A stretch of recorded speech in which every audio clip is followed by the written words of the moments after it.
Welcome back to the Bobcast. Today we are going to be talking about the NBA draft. We're going to be going in depth to some prospects that we got. We're also going to be talking about the NBA Finals. So, get right into it. I'm sticking on the chair, by the way. I'm not floating. I'm floating.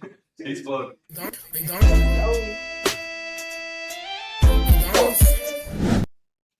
Welcome back. This is unusual for me because usually I have DJ, tell me. So, yeah, for today's interruption, it's wow. Figure it out.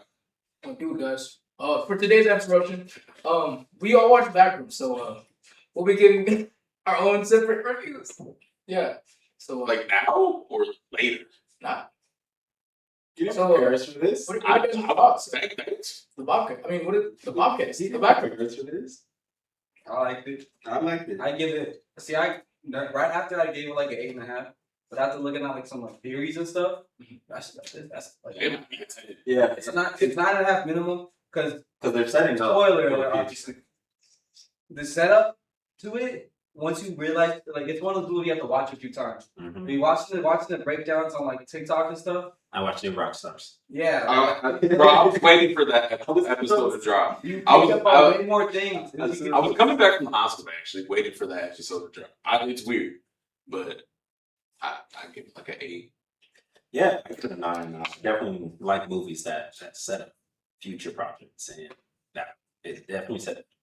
So, Some movies will try too hard to set up when they don't give you on that. This is gonna be on the fly question. Like, what was the most intriguing part of that movie for you guys? the ending. The ending? I think the ending. I was set it up. It It was was just so I like that. unexpected. It leads to a Like, question. I didn't expect it to end right there. I wasn't expecting. Like, as soon as the ending, I thought there was gonna be more, I did too. but when it went right to black, I was like, I was like, well, that's the damn. ending. all right. I was surprised that the still life or Clark killed him. I thought that they're gonna like team up or something. Yeah, Or like he seemed like he was bad at first. Right. It's just going crazy. Yeah. Because Clark, yeah, I don't know. He's such a well-written character. I think he's irrelevant. And the actor was great. The actor was really The good. actor's always here. The actor's really good. He's always good. Yeah. So. What you think? Never seen that. We all basically did the same thing. My review was 7.5. Jeez. It's pretty low. Hey. I didn't watch the breakdown yet, so I'm still up. I'm not broken down There- yet. honestly, like when it comes to the backrooms, there's like a lot. There's so much. There's so There's much lore. lore to it. Because like before I even watched it, I asked DJ like, "What's the point of the movie?" And a lot of people said there's no point in the That's what backroom. makes it the back. That's what makes Because it. like Shit, a lot of people wanted it to be super like just a guy in the camera in the back. They just wanted it to be found footage. Right. I'm like, You can't. But there's so much lore behind it. Like Paranormal Activity that have found footage. It's still a lot of story to it. Yeah. There's moments where it doesn't have the camera part of it. Is it based on a true story? No, it's based off like a post on. Oh, you're talking about the backroom? Or you're talking about Paranormal Activity? The backrooms are not a real thing. It's not. I'm not a. It can't be. The director is the one that made the back. Yeah. Let's check. Nah, not that. Oh, not that at least. It could have just been that. Yeah, it could have Well, been. actually, it didn't Blake fall into the. In the nose little bit. No, Blake. All right, but yeah. Now we're gonna go back to our regular daily episode. Yeah, let's talk about the finals. Yeah. First 3 games happened. The Knicks are up 2-1. They lost game 3 yesterday. As this is being recorded, it's June 8th. It's Tuesday, so thoughts over the first Tonight. huh? Oh, it's the 9th. My bad. Oh yeah, it is the 9th. Thoughts on the first 3 games? Well, for yesterday's game, I wasn't expecting. I mean, I was expecting the Spurs to win. I just didn't bet it. Everyone called me crazy. Everyone called me crazy. Tell me what like your thought process was. Well, On I think the that. Knicks went to sleep for 3, but they did. I didn't think this would be the game that was. I guess I would have lost $10. They won. Yeah, no, he said we called him crazy. We just said it wouldn't be smart to bet on the Spurs. Actually, that Well, it wasn't just them. It was also my pops who doesn't watch any basketball. So I know why you're listening. So like, yes. The reason why is 'cause I really was not expecting this game to be the one that was first. Because I thought they were gonna take game 4. I thought game 4, game 5. I thought Later. yeah, game 5. Because first game with the Guard in the finals since the 90s, Yeah. and you're down 0-2. Bro, Wemby and Stephon Castle, they had a duo moment, you know? It is those two, you know? Like, De'Aaron Fox had his horrible. He's having a bad series so far. He had a good game last game, but it availed to nothing. But this game, it was so disappointing because he wasn't doing good. And then he starts tearing it up in the freaking last 7 minutes of the game. It's just like, you know, it happens. You know, he was the first clutch player of the year in NBA history. So, And that's crazy. you know, that's my guy. I love De'Aaron Fox, but I'm rooting for the Knicks. So, I'm rooting for the Knicks as well. Basically, what me and Bob were talking about before the series happened is what was happening in the first two games where the Spurs just don't have anyone that can handle the fourth quarter pressure. And the Knicks literally do with Jalen Brunson. But we'll see what happens in game 4. Yeah, I was talking to Keon about this. He said Knicks or not Spurs in 5. I was like, there's no way that was gonna happen. That was not. Like I understand that the Spurs might be more talented, especially when it comes to their bench as well, with Harper coming off the bench. Chad Penny had a good game too, right? he got a great game, too. Or a good He has that one good game, though. yeah. Like, He ain't missing. And Yeah, Him they could have and missed. Shannon have very similar Right. goals. But like, even their bench pieces are really good. But at the end of the day, They got more they got more playoffs under their belt. literally, when it came to the end of the last 5-6 minutes of the game, like we know that's Jalen Brunson time. So, We need to play for Cat. yeah, and then Karl Anthony Towns just doing his thing. This is probably the most aggressive I've seen Cat in a I long was time. gonna say it's because he's building himself back up. Right. He had this freaking huge thing about him that he was the softest big in the league, and I've always been a huge Cat advocator because he has those moments where he's not the toughest big, but he's tough. that's not his Yeah, it's not It's not his role. His role is to be a threat from everywhere on the court, which he's been showing that he can be. And now defensively, he's putting, shutting Wemby down more than a lot of people would be able to. A good Cat game, and the Knicks are up 3-0. Yep. Unfortunately, but everyone has. He didn't really do much last He was night. like 4 for 11. OG had like 28. OG had a great. Yeah. That was a crazy corner 3. Yeah. I was like, oh shoot. But I'm like, you're down 5 at that point. So, yeah, Cat was what 4. Even McHale had a bad game. That didn't help. Yeah, Mikal. I put a bet on Mikal too, Cat thinking that he was 14, gonna have a McHale decent was game. 4 for 5. Yeah, Mikal and Cat. Even if they have decent games, the Knicks are up 3-0. Right. But also, like Dylan Harper's been a real factor as well. Dylan Harper's. Yeah. He's been real aggressive going to the rim. Although he's not that great of a shooter, he has the capability of doing He'll that. make them if he needs He to. only Yeah. won 8. Harper. I thought he made more than just one. But I like how he's been playing a lot. Josh Hart has been a Josh demon Hart. on the boards. Yeah. Josh Hart does his I kind of like how Jose Alvarado was playing those first 2 games, He'll being like the mediator of the bench unit. Just being, although that was like he hasn't been deep into the playoffs, it's like his first experience. It feels like he's been playing the playoffs for like ever, not forever, but like it's not his first time. multiple times, right? So, Wemby's been up and down. One thing I hate about Wemby though, you're 7-4. We're doing too much as well. Yeah, dude. Because even Cat, it's not like Cat was just on a beast on the boards tonight either. He had what, like 6? Cat had 8 still. 8. I mean, Josh Hart has 9.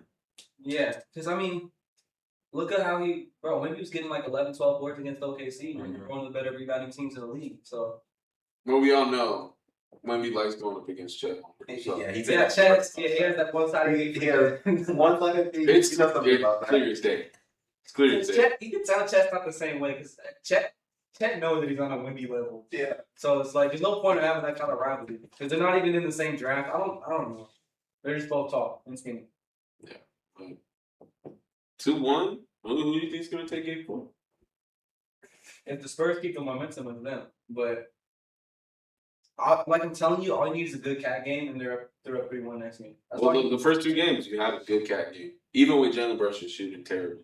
So you have a decent Jalen Brunson game, a decent Cat game, and a decent He McHale. also need Cat to stay in foul trouble. Yeah. Yeah, he's been like that since he's been. Remember he debt taxes? Karl Anthony Towns 3 fouls in the first quarter. Yeah. Literally, every time I bet on Cat, 3,000 the first quarter, and then he don't play till the end of the third quarter.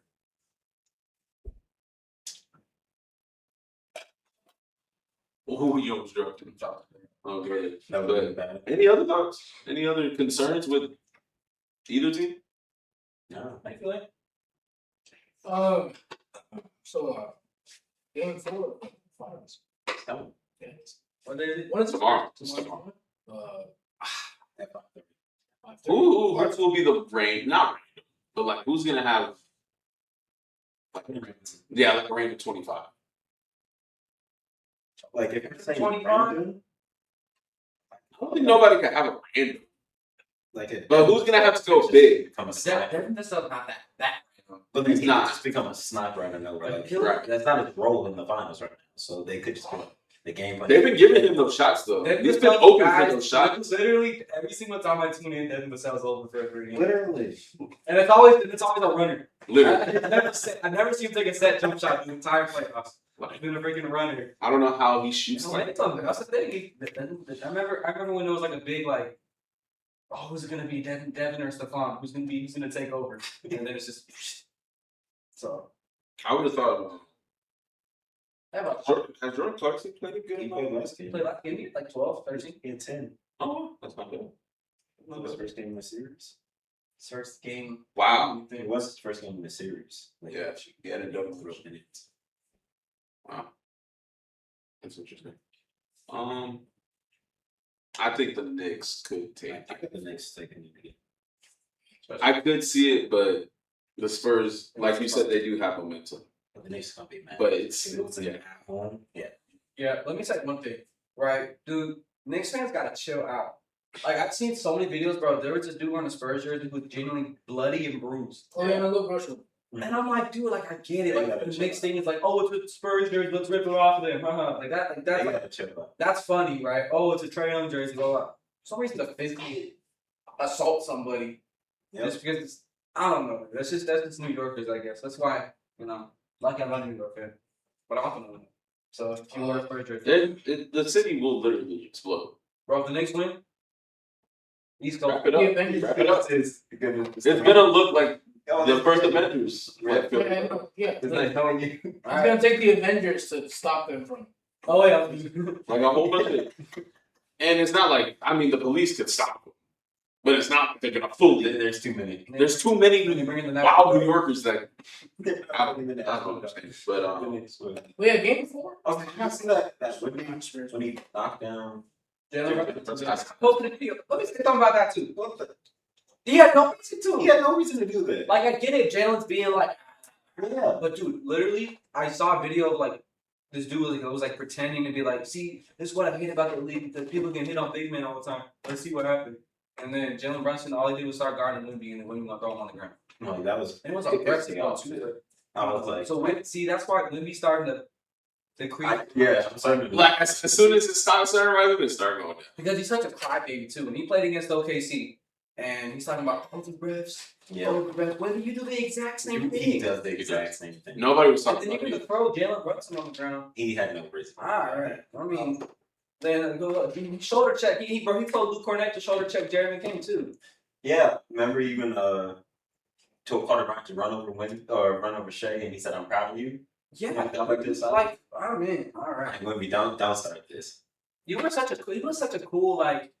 Chill guy. Oh, it's Wemby, bro. He's so tough. He's the alien. He's a monk. He's so chill. And now Aura. I'm like, all right, bro. Go be. it'll be weird. I like. Wemby's the type of guy to definitely like shift his whole like He's dirty. personality. He's like a fake good guy. But yeah, he's always been. To me, I feel like he's always been like that. He's fake tough. Yeah. That's what I meant. He's fake tough, so he's gonna do stuff like that to make it seem like, oh, bro, I'm the best player in the league, bro. I got all this. All right.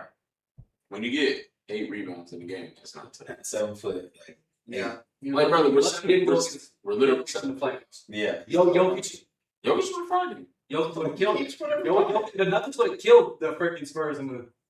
He should be glad he's not going against a healthy Embiid right Very. now. Welcome to the league. Yeah, dude. Like yeah, Embiid did give him 7 games. Did Jokic like put like a 20-20 ball on Yeah. him? Or like damn near a 20 triple double type of thing? But I see the Knicks possibly taking game 4. I think they. I concur. So it's a clean I'm sweep. riding the Spurs on 4. Are you He's gonna taking Spurs. are you gonna bet on them? Yeah, Are you gonna bet on them? They're probably They're this. They're higher. bet on them. They're gonna have a high bet. They're gonna have a high bet. Yeah. Because if anything, it's probably both minuses now. We'll check. I don't see it like one being This game's more of a toss up. Yeah. Because now, like this game will decide the series. I was about to do a whole half underdog, but Not sponsored. That we're not sponsored. Not yet. I'm too responsive. Not yet. We're not sponsored yet. you're the underdog. So if they're watching this, hit up DJ because I'm not gonna be. Don't hit me up. Actually, the Spurs are plus 104. Spurs are plus 104. Okay. But you can bet That's a lot closer than I thought, though. Yeah. That could be a 50-50 by the time the game actually comes around. Yeah. So, Yeah. Mitchell Robinson's been Wemby soccer. he's been doing his thing. He does get paid in free agency. Oh, he's about to get. Clipper. If he we're going to bet. what Simon Mitchell Robinson? Who was he? Oh, He's like 30, right? He can't. 29, 30. He's 29. He's like 26. That's how much when he's 29. I doubt he's 29 already. He's 28. 28. He turns. He In the middle. turned 28 this year. Yeah. We're probably gonna get Mitchell Robinson, She's a Lakers. but we'll discuss that in like Yeah, a month. In a month or two. I'll be in the. Well, Yeah. What? I promise you, I will be in the free agency. We know. When we sign Miles Bridges and he becomes an All-Star, When we sign Miles, I want to be the first person to. He already said it. He already but But speaking of the offseason, we're about to talk about our prospects. But first, let's talk about the top 4 prospects in AJ Dybantsa, Cam Boozer, Caleb Wilson, AJ Wilson. AJ Wilson. Oh Bro, my Caleb God. And Wilson. Darryn Peterson. See, that's my. Let's just start off with the Dybantsa, who could go one. They could go Darryn Peterson still. I heard they could trade out of one because they don't really need like an AJ. They already got like dots that could be their number one, like Trey Young, even AD if he stays. I don't see that. I don't think AD's staying. I don't think the Wizards are taking Darryn Peterson. There's a world that they do. There's a world, but Well, the only way Darryn Peterson goes to the Wizards is if they trade back with the Jazz, which is like apparently they're trying to work on it, trying to see what the Wizards want. because I don't know that. See that why it's hard for me. The Wizards have so many wings, Mhm. so like They have too many guards too. yeah. So it's like They where just did gotta where did put they it go together. with that? You I wouldn't be surprised if they like take Boozer as an AD replacement. That's what I was thinking. I I was low key thinking like a Boozer. That's not crazy. It's not a crazy. They don't got no size. Because Alex Sarge is a twig. Yeah, Alex Sarr is just a They're not wing. gonna play. Well, he's trying to put on some weight now. I just seen a workout yesterday, literally. Yeah, but that's how they get you. Ben No, Simmons. but I mean, like Look at Luka, bro. he actually put on. No, look at Lost. No, I'm saying, but a lot of times Luka in the offseason will look like me and he come back looking like. But Luke actually lost some weight. You can actually bet. Yeah, Yeah, no, I was actually at the muscle for once. Yeah, for the Yeah, Wizards. no, I wouldn't be surprised if they take Boozer as well. Just I like that pick for them. As often as AD gets hurt, slide him in there. because they don't need a guy that you would need to be your number one like AJ Dybantsa. Right.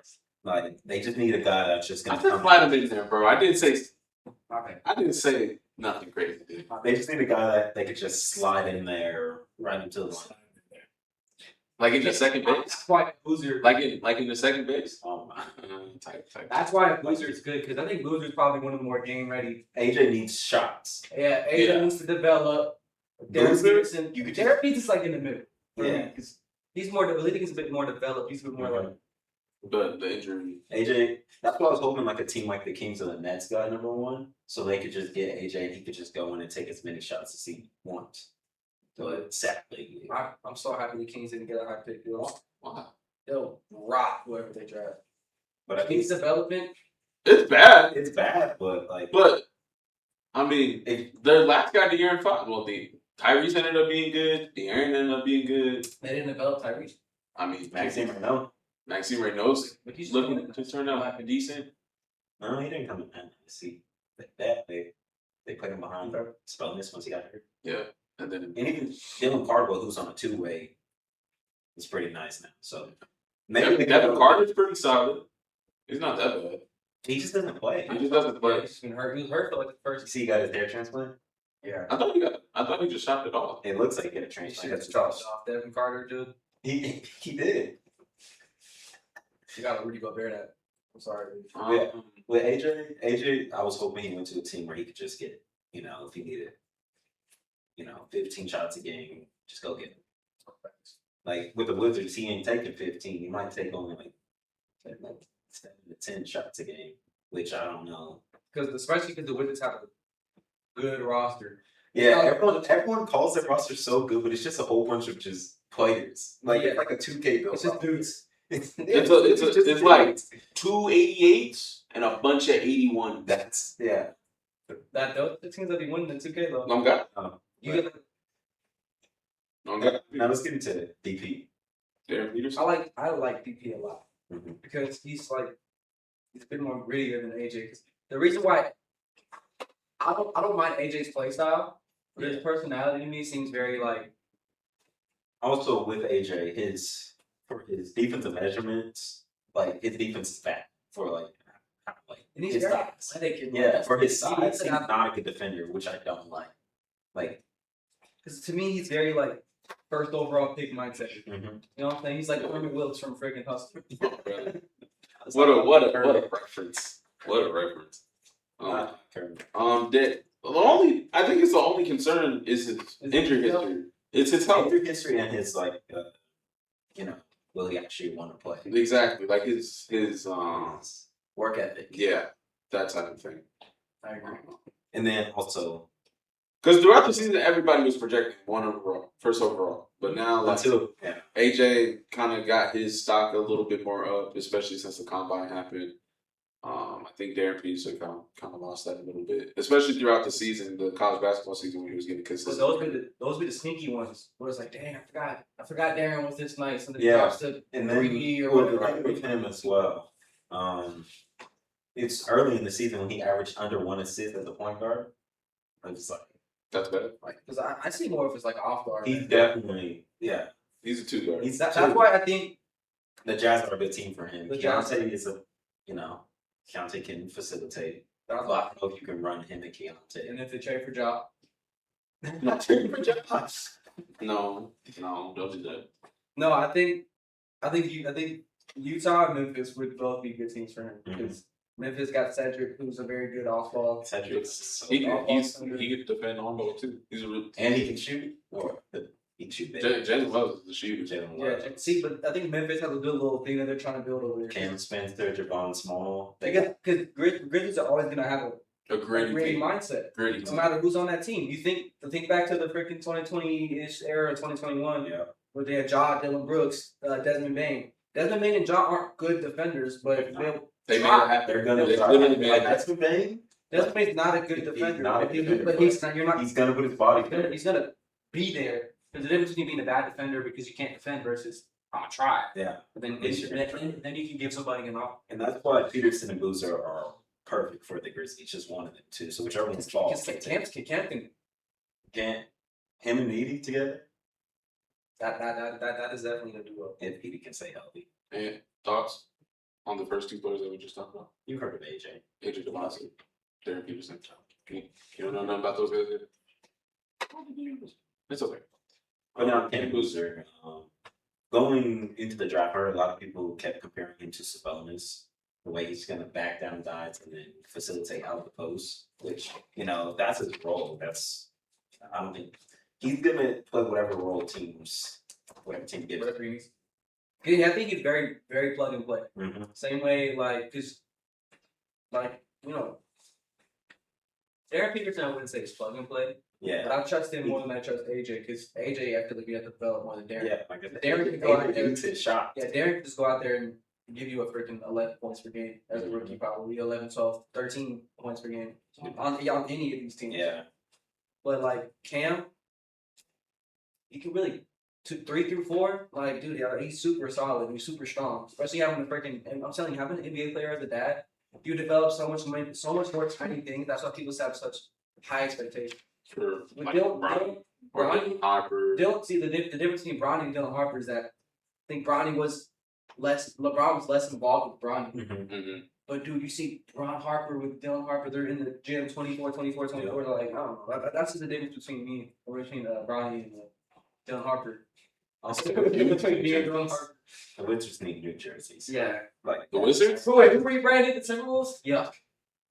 I disagree with you. Oh, I love it. I don't like them. I love it. I hate the minimalism in the NBA, bro. It's not minimalism. It's literally But then if tweaking they the try to do old. too much and look bad, Right. I'd rather them do too Bring back the too purple little. ones. The purple ones. The Prince era. If they made that permanent, I think I'd hate it. It can't be permanent. It can't be. It has to be It's an special. alternate jersey. That's what It could be an occasional jersey. Like how the Suns had like the 8-bit ones. Yeah, You the should bad. have the alternate version. Oh, yeah. They're gonna make them a city edition jerseys. That's To make them like to fully rebrand into that Prince version is no. Like I'm telling you, bring back actual mascot logos, Grizzlies, like freaking Raptors, yeah. Pistons had the I freaking. hate all the circle logos. Yeah, like the circle logos, bro. You look 19 out of 30 NBA teams have a circle logo. The Clippers, aren't you guys a burger or whatever the heck your mascot is? a condor bird. Yeah. California Aren't condor. you? See, you guys have the freaking what's the name? Eagle. Yeah, I don't know how you can make a Clipper a mascot. I mean, Well, yeah, the boat. It's a boat. you just have Like, a boat. Just have a main I boat. actually don't mind your new logo. I actually don't mind. It's just a circle with the sea and like It's at first when you saw it looks like a yacht. Yeah, that kind of threw me off. I was like, I don't know what a Clipper is, but I wasn't expecting But a boat. now you know what a Clipper is, so I like don't know, the Clippers being a boat is like, It's that's not what Whenever I imagine Clippers, I think of hair. well yeah. Could you imagine your logo being a freaking? Oh my god, that hair clipper, bro. Oh my goodness. I think the teams that shouldn't rebound are the Lakers and Celtics and the Sixers. Never. two. If anything, the Sixers should rebrand into their like 2000 versions. Oh my, that's It's like the freaking. oh. Dude, I'm telling you, bro. Bring back those. Oh no. Yeah, no, But it's also nostalgia. Like Yeah, we get so wrapped up into that. but that we- even the boring jerseys back then, I'd rather have them now. Well, yeah. The boring jerseys now, like look at the Jazz, bro. Yuck. No, I like the purple. I like the purple ones. The purple ones are nice. Just the minimalism, bro. I don't like it. The purple ones are like those yellow and black. No, when they get that rebrand, never do that. Those are bad, bro. Never do that again. I was gonna get a Donovan Mitchell jersey of that one. No. It was like $3. I would have killed you. Yeah, $3, I'll probably do it and sell it for more. I was gonna do Get it signed. but I just couldn't buy it. If I'm an NBA player, I'm not signing it. I don't. Donovan Mitchell's not signing that. Oh man. What a funny thing. But before we got sidetracked, we talked about Cameron Boozer. I think he'd be a great fit for the Grizzlies as he'd be like a Jaren Jackson successor. He does offer more defensive ability, even though Jaren did win D-Port like a few years back. But I agree with the statement that you said about like the NBA dads and stuff, because you could tell like even though Carlos let him do his thing and he let him develop at Duke, you can see that he has the IQ to, you know, He's very smart. he's very smart. So I think that would be a really good pick for the Grizzlies, even the Jazz too. Like the Jazz could really afford a guy like him. That's why he got the Sabonis comparison too. Yeah, because my thing with that, what I was trying to get, because I can't, my brain is slow. Yeah. But like so many NBA players, kids try to jump right into the league. Like the thing with Bronny needed one more year in my opinion. He did. Because he had the cardiac trip. arrest. Yeah, The cardiac arrest. You give him one more year to build up off that, dude. I decided to win into cardiac arrest, and I'm in the NBA a year later. Like that's so much. Like I'm just like, He was the It's most highly touted second round pick. because he was really nice. Like I'm telling, like pre cardiac arrest, he was really solid. He could have been a mid second round kind of guy, or first just Late first round. yeah. Like I'm telling, like he really was solid because he's super like if he decided like better decision making, Mhm. because he's already a solid defender. Right. Like for being a late for talent wise, I think he's a late second round pick, like undrafted kind of talent kind of guy. But he really is not a bad defender. Like I would trust him putting him on a like a Trae Young or like Yeah, you can put him on the chart. That's why he started actually getting real minutes towards the end of the year Right. this year. and if he could pick up on the passing, Mhm. and then if he could make an open three, bro, I could see him getting like 7 and 3 a game, Yeah. playing some solid defense, being a backup. Probably like 18 minutes a night. Yeah, like some. Which I think that they could try and expand his role next year as he, develops. I hate because he's too good for the G League. He's too bad. way For the NBA, like you kind of just have to have him on the bench. He like usually some guys do well when they play on the court. Some guys do well when they're watching the game or watching film. And that's like how some players become And I think coaches. because he lost a year, he kind of needs to play. Right. Been playing with LeBron, dude. Playing with your dad, like It's cool. But it's like, it's gonna match with your development. because everybody's like, oh, you're LeBron's son. Are you going to play like LeBron? Yeah, But I think Bryce is gonna be better. It's going Bryce. Bryce has Well, because he redshirted his freshman year, so he got to experience the He played well. college experience. And Send Bronny overseas. That's what I think. I think Bronny need to play overseas for a year or two. Call me crazy. Imagine when he does that and comes back and he'll be off. But you know, I don't know. he'd be way better. But our last player for the top 4, we got Caleb So Wilson. there's really a pocket for. Yeah. He's so nice. Yeah. I really like midi jumpers. I really like it. So, Bro, Super athletic as well. He's giving me like a baby Kawhi. that's literally what Like he's like compared to, because the defense and then just Yeah, he's his, super his versatile. jumper. Yeah, he even looked like him a little bit. Like, Young I Kawhi. hate how some people keep saying the Bulls are going to take a guard. You know, the jokes of the Bulls have multiple guards. They just got a new GM, so I mean, and the first thing he said is we're bringing in someone with size. So there's A cup, all those guards are basically out, and it's gonna kill him. It's basically a lot. Like he's basically those are already the top 4. The top 4 is He's pretty much a lot. He's pretty much a bull. He's a Yeah, he's he's a Bull unless like the thing with Dybantsa not going one happens, then things could get. I'm not gonna end up with AJ. I was hoping the Bulls could have got him too. When I seen him was the top 4, I was like, please don't be Bulls, Grizzlies please. and Bulls, just so Kenny would have been happy. Yeah, Shout out Kenny. Get him on the pod. yeah, let's get Kenny. I'm down with fire. We'll sit right Next next. Jason Running. Sit right here. That's But, you get to see. Now we're gonna get into our draft prospects. We all have 9 players each. We're basically, well, DJ explained it earlier. We're gonna talk about all the basic stuff, the player archetypes, their strengths and weaknesses, their current player comp, and their floor and ceiling. Who wants to start first? Should I start first? No, Because look at I think look at the order. It's me The order. first, but It is the order. So I'm going 1-1-1-1-1. it's DJ and me. That's Blake. 2 9 in a row. 9 in a row. I'm so tired, bro. All right, yeah, let's get started. My first guy is Hannes Steinbeck. He's a forward from Washington. 6'11", 248. He's 20 years old, freshman this year. He's from Germany. He averaged 19 points, 12 rebounds, 2 assists, a block and a steal. He had pretty good efficiency. 58 from the field as a big man is around something that you want. 34 from 3, not on high volume. And then 77 from the free throw.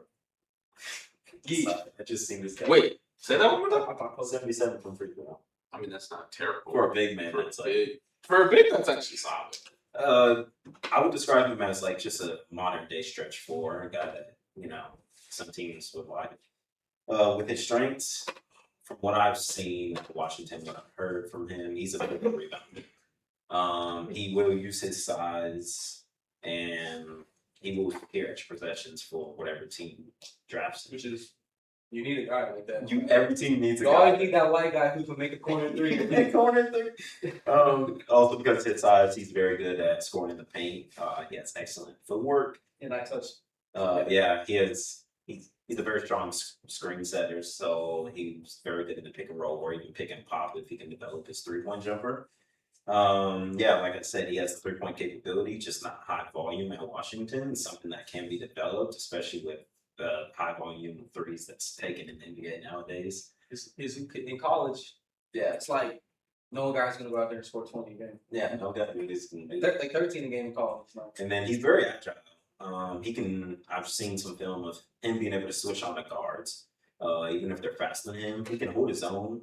But obviously, there's gonna be times where if your big man's getting swapped onto a guard, he's gonna get blown by. So it's not things that you can get mad at. And he's also a very high IQ player. Because I'm gonna leave this into his weaknesses. He's not very athletic, so he's not a rim protector. So he relies on his IQ. He he plays like how Bobby plays. He knows when to get his hand in there. Like Oh, damn. Like a good strip. like he knows.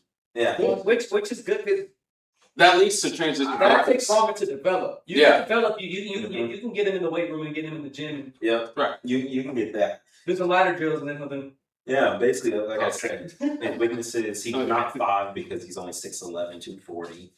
He's not athletic, and he can't protect. Probably 2000 straight. And for the player What a comps, straight. I gave him Pascal for his ability to hit shots. Right now. Oh, He's okay. Pascal. He's become Pascal. Okay. And then Nikola Vucevic. Yeah. It's- Not good enough comps, but like that's just who he plays like right now. For his floor, I gave him just a backup big coming in for rebounding purposes that you see a lot of teams do nowadays. And then his ceiling, I gave him an Alperen Şengün type of center. You know, Şengün also isn't athletic. He's fat.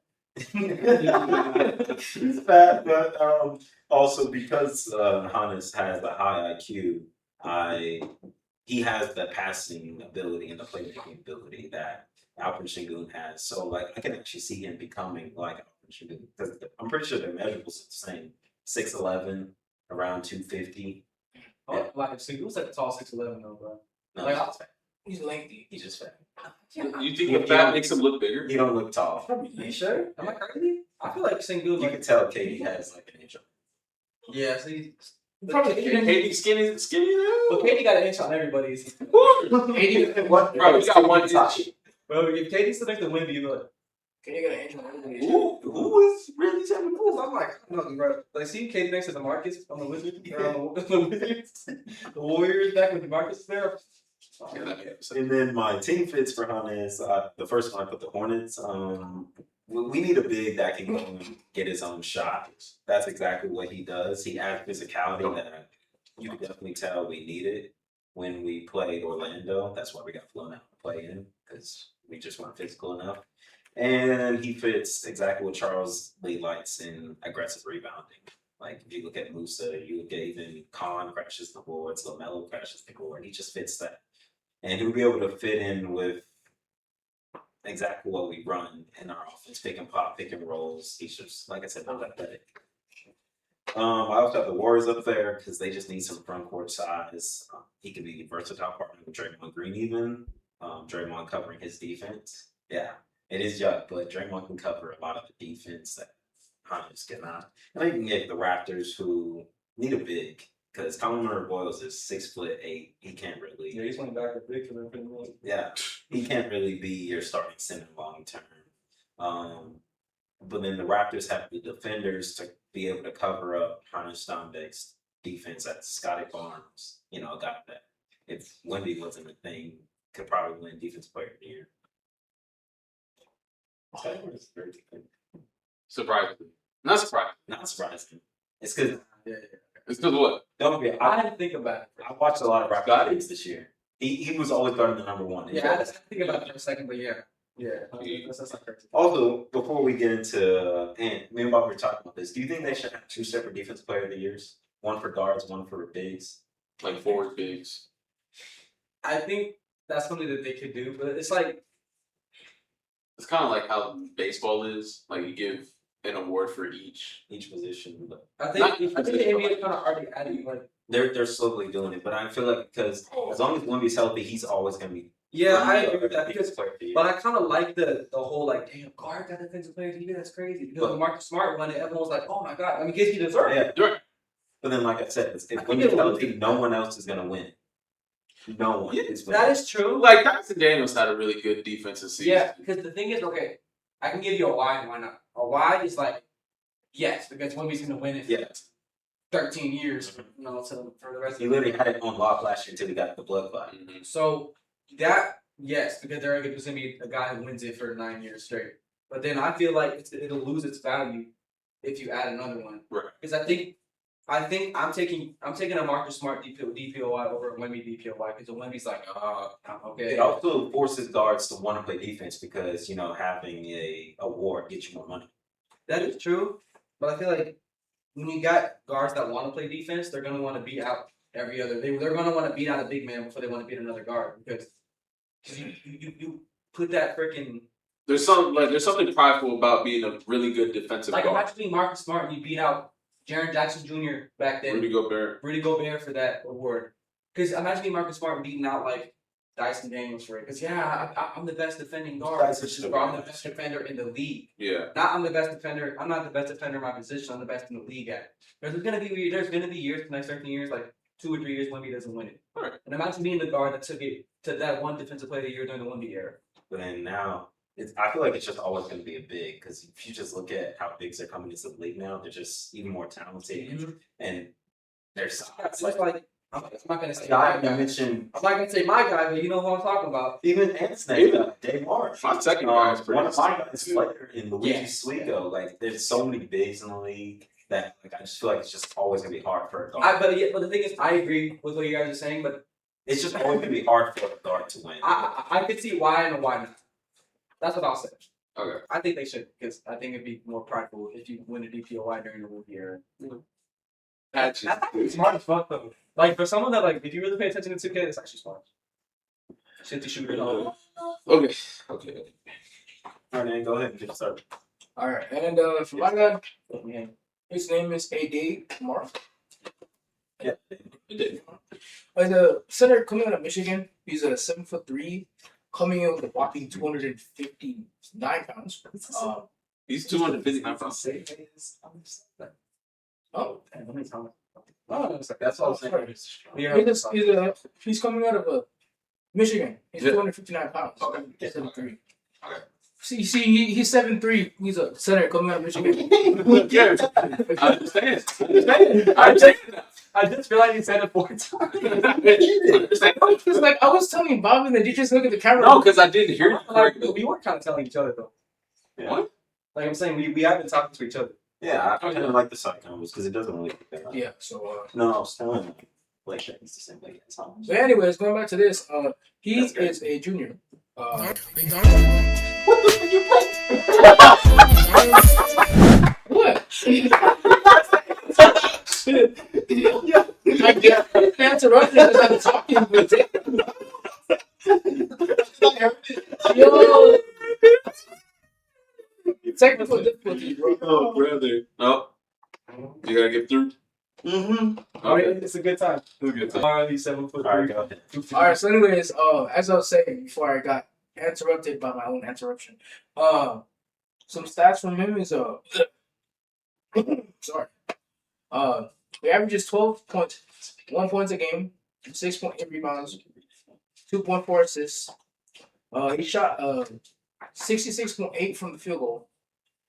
Field goal percentage? That's Stay from from 3, right? Or is it not from 3? What does field goal mean? Field goal It's is just it's including both. everything. It's everything. Every shot. Oh, and then he shot 30% from the 3-point, and then 56.4 from the free throw. Is that bad? That's really bad. What's his archetype? His archetype is Spanish Jokic. It's not in Jokic. I like that. I like that. Why do they call him the Spanish Jokic? His size and rebounding ability. I don't see rebounding in strength. Why did you have to mention that, man? I mean, well, everything is put on by Google, bro. I didn't watch a single bit of film. Actually, no, I watched film with these guys, but I didn't jot down any notes. Strengths. I put rim protection, play finishing, pass, and playmaking. I'm sorry.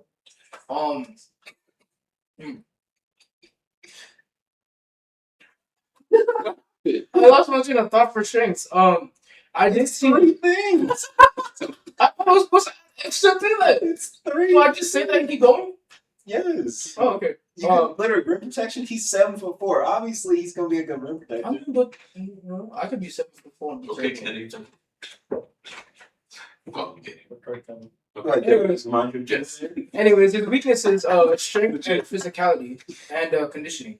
He's not really good at conditioning. He only averaged like 23 minutes a game. Oh. He didn't. That really isn't good. Oh, bro. That's what Oh he- no! It's also because of fouls, and then put that there. But every Michigan game I watched, he always had early fouls, so he didn't play. So far, every time? Yeah. Also, like his frame is like really weak for him being really that big. So that's why I put strength there. And then physicality. Yeah, he's 259 pounds. By the way, If y'all didn't know, if you ought to know. And his name is Neymar. 7'4". Center out of Michigan. Clippers. I hate this. He's also not aggressive on the glass. Like he's not willing to throw his body out there and get rebounds. I've seen that from a bunch of his highlights Oh my or god. mid He's lights, that good. whatever lights. Because every time I go forward, I put his NBA comp as Klingen,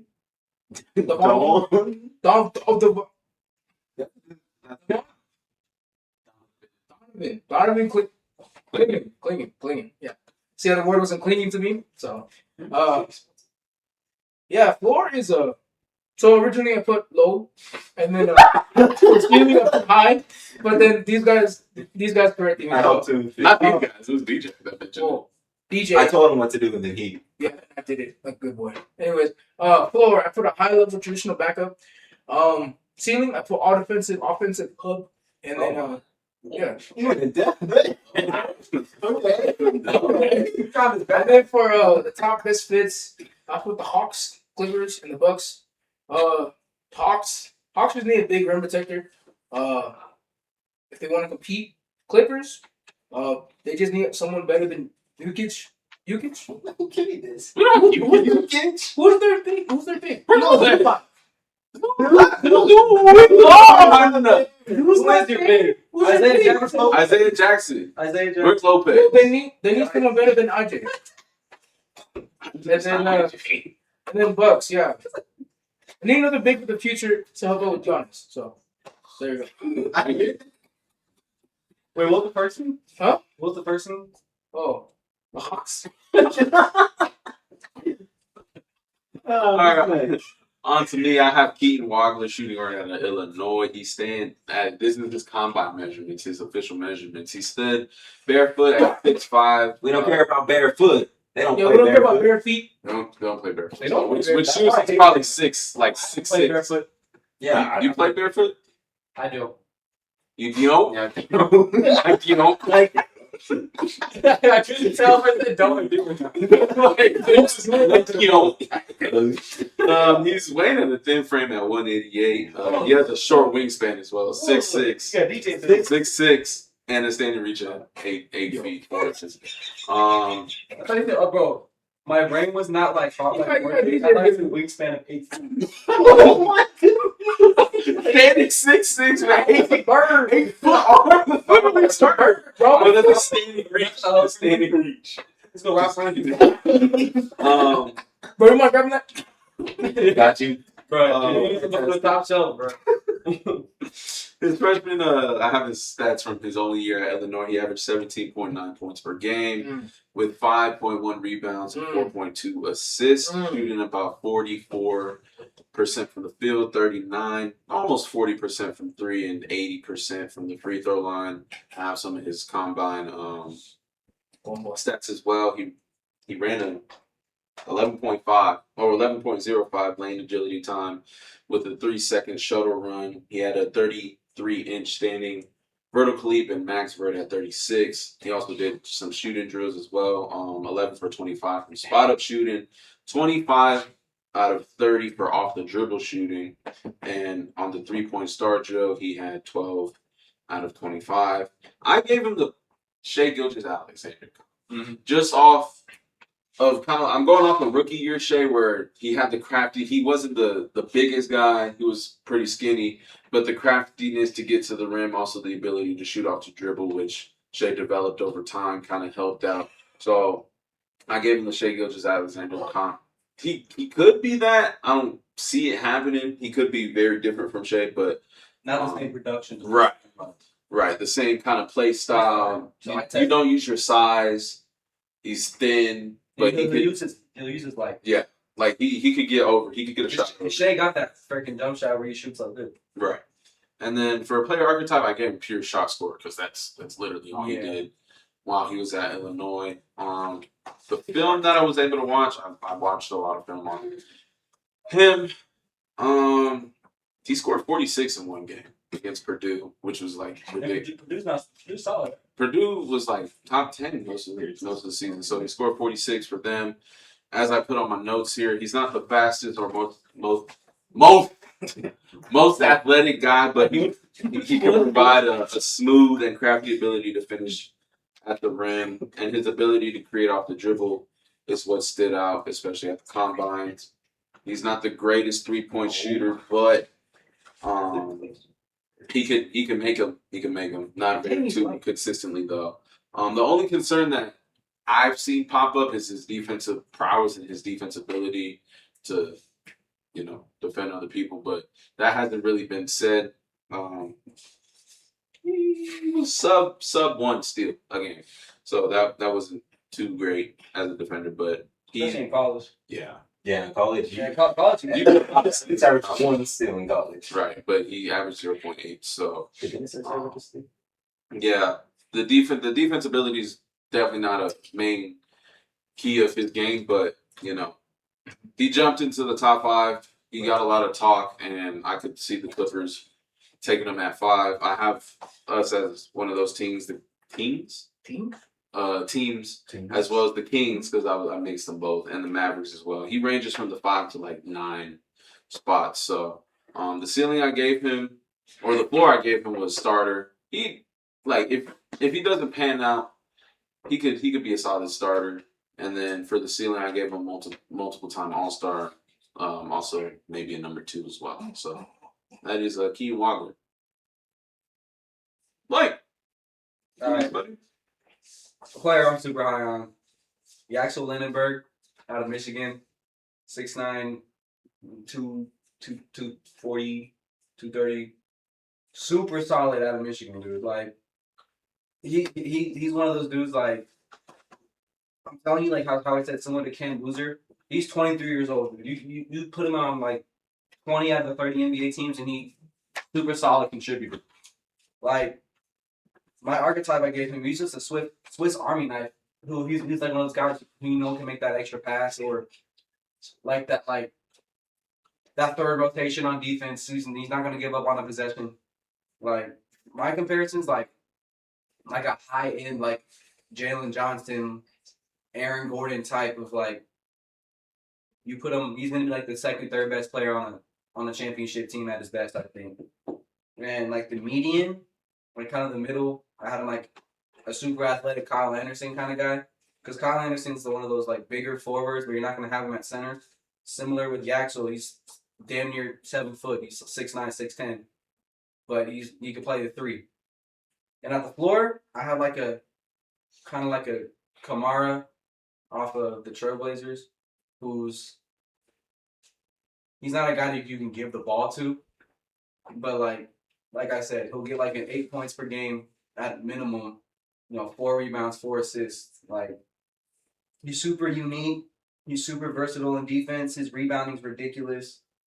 Like, and he's a high level passer for his size too. Like I said, Jalen Johnson, like Aaron Gordon kind of guy.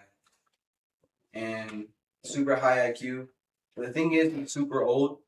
So taking a swing on him with a high pick, to me, wouldn't be super smart. But that's why I think he's definitely a lottery pick, though. He's inconsistent shooting from 3, but I would not count on him missing. Like I said, super guy that you can trust with 90% of the things on offense. He can't create for himself as much as you'd like from a lottery pick, but because that's like Aaron Gordon, like when you see them get like a shot creation on himself, it's like it'll surprise you, but it's not like oh my gosh, he just did that. I think one of the best fits for me, if he gets picked high, which I doubt, by God's grace, if he gets picked, I think, which is not going to happen. But he'd be so good on the Grizzlies, in my opinion. Obviously, he's not going to get picked at 3rd, but like that'd be such a crazy it wouldn't be crazy if they picked him. Like off the wall type of pick. Yeah, like some like a dark horse kind of guy. Yeah. But I think now they're gonna say something like I'm saying. OKC. That's the kind of guy we need. But I think we have plenty of guard play through Shea McCain. If we keep AJ Mitchell, if we keep some of these guys, or the Warriors. I think the Warriors, you pair him with a Draymond kind of guy who's going to show him the ropes of being that kind of glue guy, like I said, where a 6'8", 6'9" kind of guy who can handle the ball. You trust, making plays on offense. Yeah, I think that's what I think. I think he's one of the more talented, one of the more raw prospects that you can get with his age. So yeah. Yeah, adding on the Axel, what you were talking about. Yeah, realistically, I think the highest is I don't think Giannis is staying, but the Bucks, just because Mhm. you want to win with Giannis. So I think that's the highest he would go, and I think that's 10 they have. So, but I think it's really 10 to 14. Mm-hmm. It's his range for sure. Because you can, there's a world where the Warriors take him as well. That's what At 11. Yeah, he's super like similar to Cam Boozer, like I said, super freaking like what's the word I'm trying to say? Like sculpted. Skilled. No, like he's already like I think he's ready. Like Yeah, he's NBA ready. Because he's older. Yeah, he needs to go to a win now team there. But then I also seen some people say Well, that, even like a Jazz, that, like obviously that the Nets might look at him because they don't have their first round pick next year, so they need to win. So yeah, we'll the see. Nets are bro, the Nets are dumpster fires, bro. The Rockets have their first round pick. Send them to the Rockets. Don't send them to the Rockets. Don't send them to the Rockets. All right, but my next guy is Vance Thurman. Guard from Iowa. He's 6'4", 190. He averaged around 20 points, 3 rebounds, 4.5 assists with about 1.5 steals. He shot 48 from the field, 36 from 3, and 85 from the line. His archetype I gave him is around like a combo guard, as they actually listed him as a pick and roll maestro.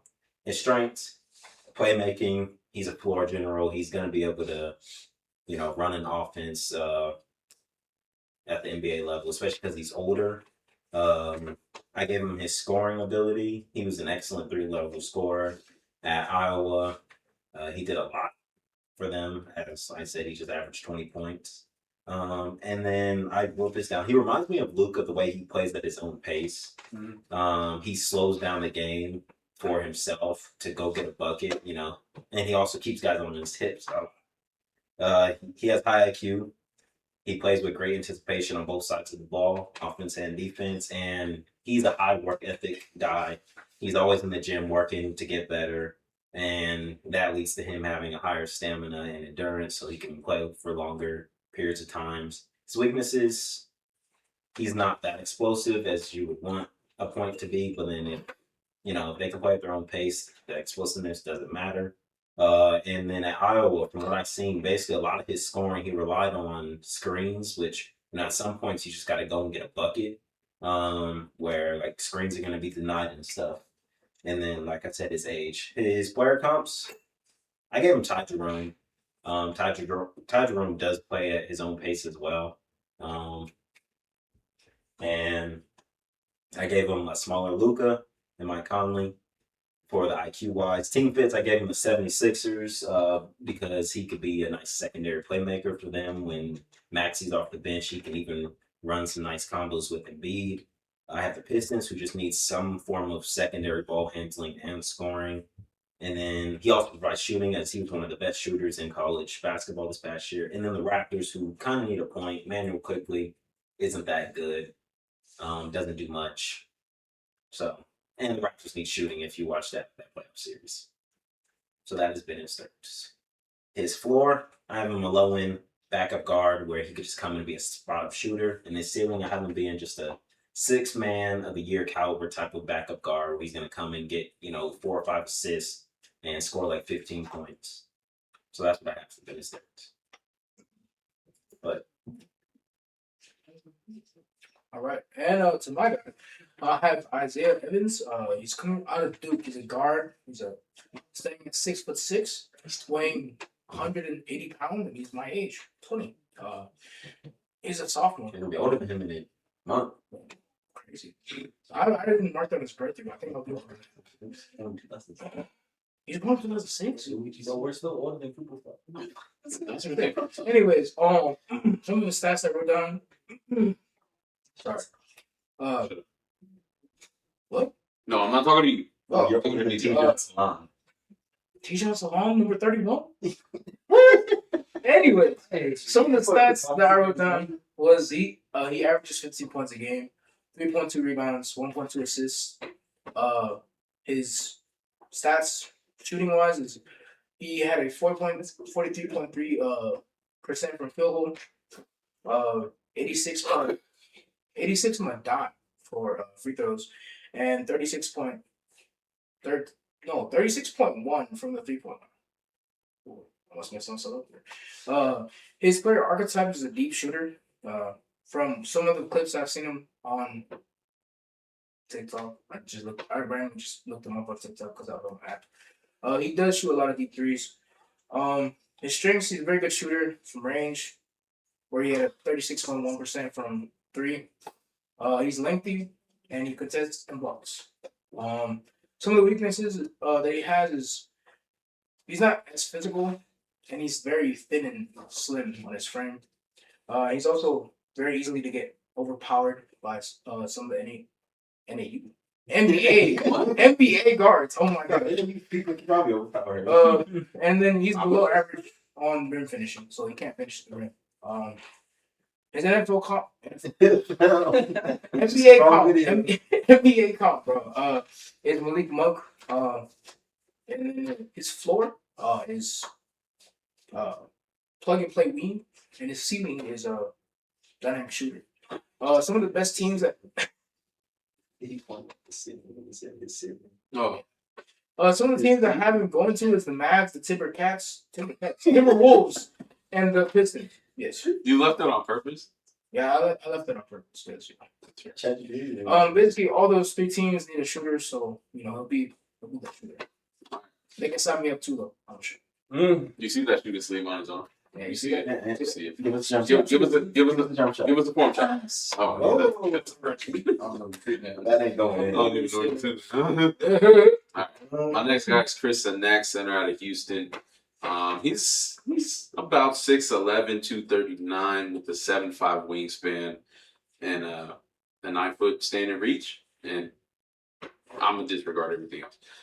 He went to the combine. He only did his verts. He did a standing vert of 33 inches and a max vert of 37 inches. His last season at Houston, he's a freshman, I think, or he was a freshman.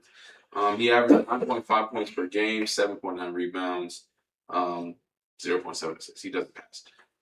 He shot 48.5% from the field, 33% from three, and 62% from the free throw line. He didn't participate in the 5-on-5 scrimmages at the combine, but from what I was able to look at, he's really good around the rim.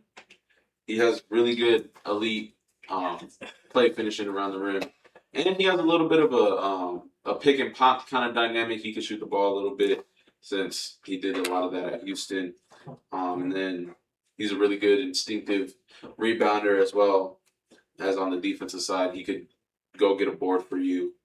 My other notes. Give me a second. I don't have documents.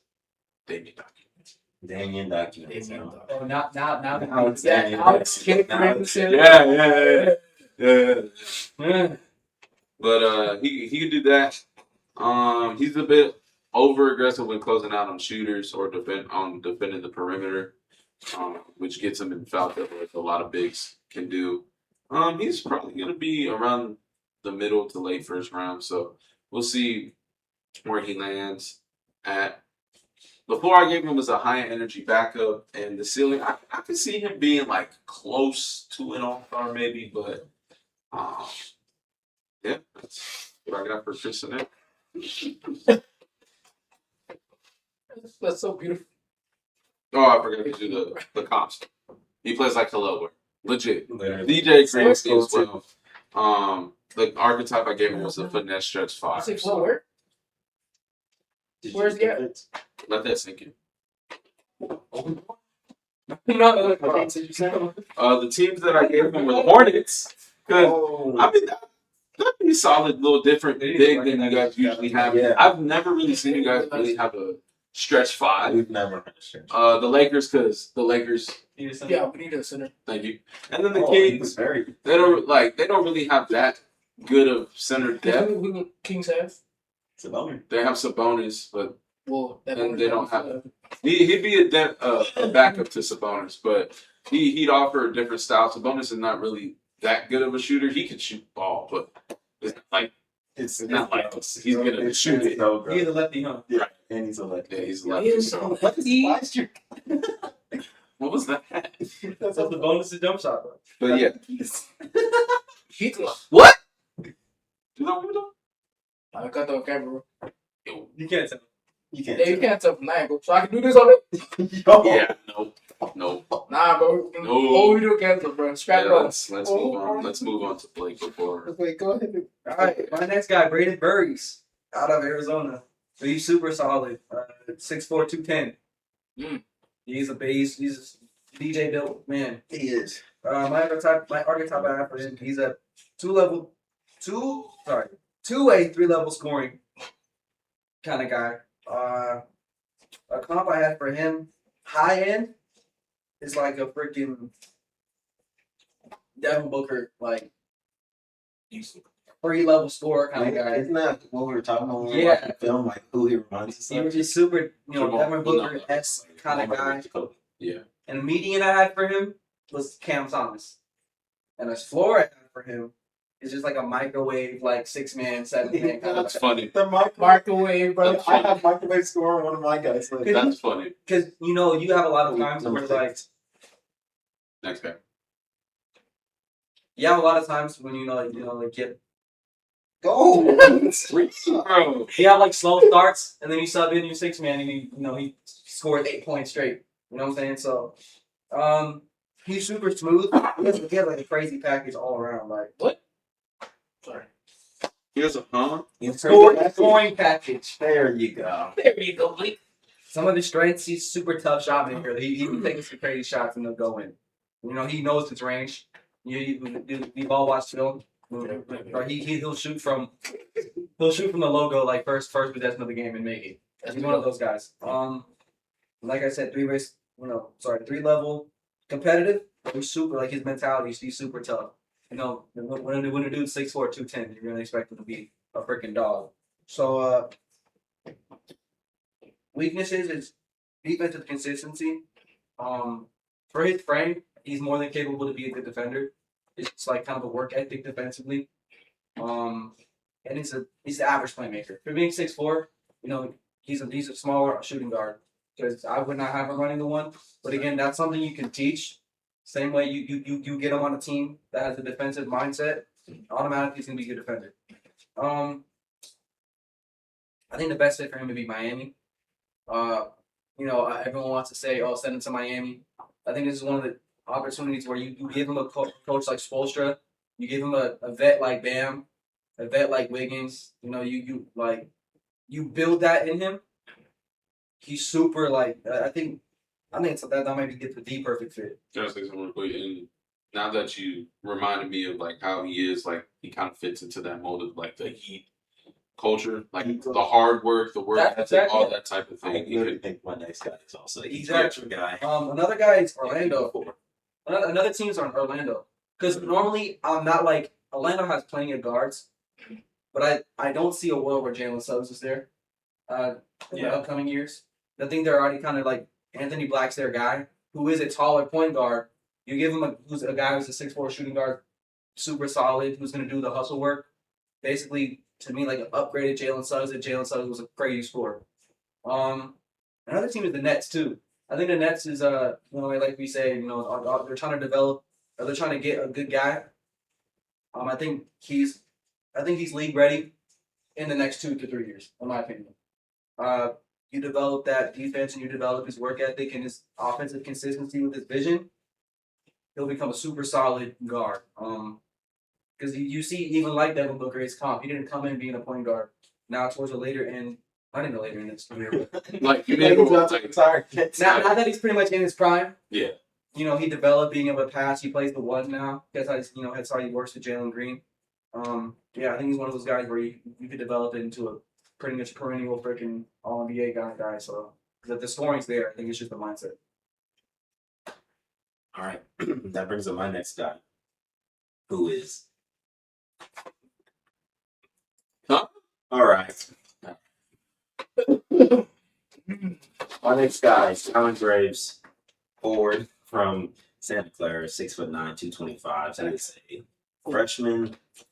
He also came off the bench at Santa Clara. So I'm gonna start by saying this. I'm pretty sure like he had to get like a promise from an NBA team saying they're gonna draft him in the top 20 for him to come out with the numbers. 12 points, 7 rebounds, 2 Holy. assists. 51 from the field, 41 from three, 75 from the line, 2 steals and a block. I gave his archetype as just a glue guy, the guy that just, he's there. He's gonna do the right things for the team and just, contribute to winning. His strengths, his defense, he's very disruptive. He has great anticipation. They called him the stock creator because he had like I said, he averaged 3 stocks a game at 6'9" forward. He has the nice shooting upside. His jump shot isn't terrible. And he uses his 7-foot wingspan to do. I see all y'all. Because we were just talking about the longest wingspan. Yeah. Who is it? Bam. Bambada. Bombaba. Bambada. Come on, finish. And then he just does the right thing. Like I said, he came off the bench, but he's not a high usage player. He limits mistakes whenever he has the ball. His weaknesses: he's not athletic. He registered bottom 5 for his position in the lane agility, the shuttle run, and the sprint. He's below average in the paint. He's stiff. He can't create his own shot. His jump shot is slow. He's basically position locked because he's too slow, not small, too slow for to guard threes. I'll be making it. He's too small to guard fives. And he's very foul prone. What was he gonna No, make? don't draft him. Don't draft. Remember when everyone said Josh Giddey's weakness was basketball? That's what it sounds The like. weakness of me was like 3-point shooting, athleticism. And now his player comp, I gave him Kyle Anderson. Yeah. IQ, slower player type of. The guy that's gonna make the right plays, but everything he does is slow. Anderson didn't make the right plays, though. Huh? That's why I gave Alan Graves Kyle Anderson because That that's one lob exactly what he does. in the corner where you save the ball from going out of bounds and do something on the lob. That was great. And then for his floor, I gave him just a high IQ 3-and-D player. And his ceiling, he's just a glue guy. Really, that's just his ceiling. He's never going to be a number 1, 2, or even 3 option. If anything, he's the number 4 option on the team. One of those players that they call a spreadsheet god. Like the stuff he does doesn't show up in the box score, but you notice it in like the metrics and stuff. So I gave him the Spurs. They value analytics. He does the dirty work. He can slide right in at the 4 next to Wemby. I gave him the Thunder, just being a connective player. Also, he's only 19, so he can be developed. I gave him the 76ers. Again, one of those, they just need a guy that can just fit right in. And then the Knicks, they love these type of guys that they just do the right thing. Oh, man. Yeah, get on to. Well, I'm translating for the people who can't. I don't think some of those translations are right. I don't think the translation is correct. Yeah. UCA. What do you? All right. Yeah. My next guy up is Christian Anderson. He's coming out of Texas Tech. He's a guard. He's 6'2", weighing at 165. He's 20. He's a sophomore. And some of the stats I have down for him is he averages 18.5 points a game, 3.6 rebounds a game, 7.4 assists a game. And I didn't get like his percentages around on the court. I just got his field goal percentage, which is 47.2%. His player archetype is I'm missing an E. That's why. So elite rank. So yeah, for my archetype, as these guys are reading ahead of me. His archetype is elite range. I didn't know that. His elite. No. Just, he's an elite range shooter. His strengths. He has good court vision, and like a judge. Don't judge him though. And passing ability. Some of his weaknesses. He's gonna be facing a lot of mismatch whenever it comes to the like NBA size guards. So I feel like he'll be bullied a lot. Pretty good. Wait, how much does he weigh? 165. Huh? Is that right? Is that what you put down, my brother? Is that it? No, So I didn't know Team team fits. fits. Team fits. The floor ceiling.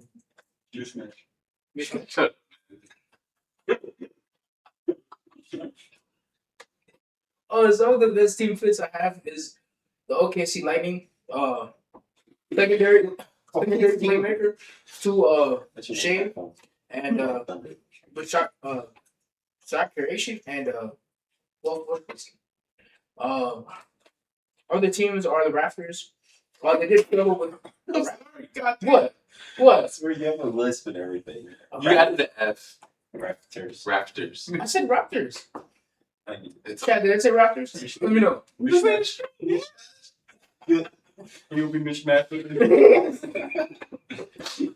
Anyways, I have been going to the dinosaurs. They struggled with the 3-point percentage Yeah. and total makes. I think Anderson would be a nice plug into there. And last team is the Caps.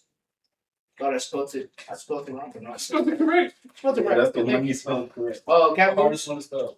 I think it fits the Cavaliers' playing style and their drive and capability. Utilizing Anderson's secondary playmaker skills and his ability. Oh wait, I'm missing. Still thinking back. All right, and then for his floor, ceiling, and what? Did I miss something? Give me a second. Mishmash. Smash. You basically just put floor over ceiling as the ceiling or floor. Yeah. You You flipped them. Ceiling is rotational. No. Do not try. Okay, Do not so try. so floor I have him at a rotational guard, backup guard, and then floor I have him as a leading guard on the court. Why you gotta read the TV? It's on your phone. Cause you just swap it over here or something. He didn't swap it. I did swap it. He told me I told you to just swap. Oh, in your brain. well I did swap. Okay. And then NBA comp I have him Darius Garland. It's good. All right. My next guy's Buka Okori, point guard out of Stanford. He stands at a whopping 6'1", and 186 pounds with a 6'7" wingspan. He went to the combine. He did his standing invert and max vert. I'm looking to talk today. Standing vert and max vert. Yeah. His standing vert was 31.5 inches, and his max vert was 37.5 inches. His last season at Stanford, brothers, all this guy did was score 23.2 points per game, 3.6 rebounds, 3.6 assists, 1.6 steals, shooting 46% from the field, 35 from 3, 83% from the line. I'm gonna start player comp. I immediately thought of Donovan Mitchell watching this guy's film.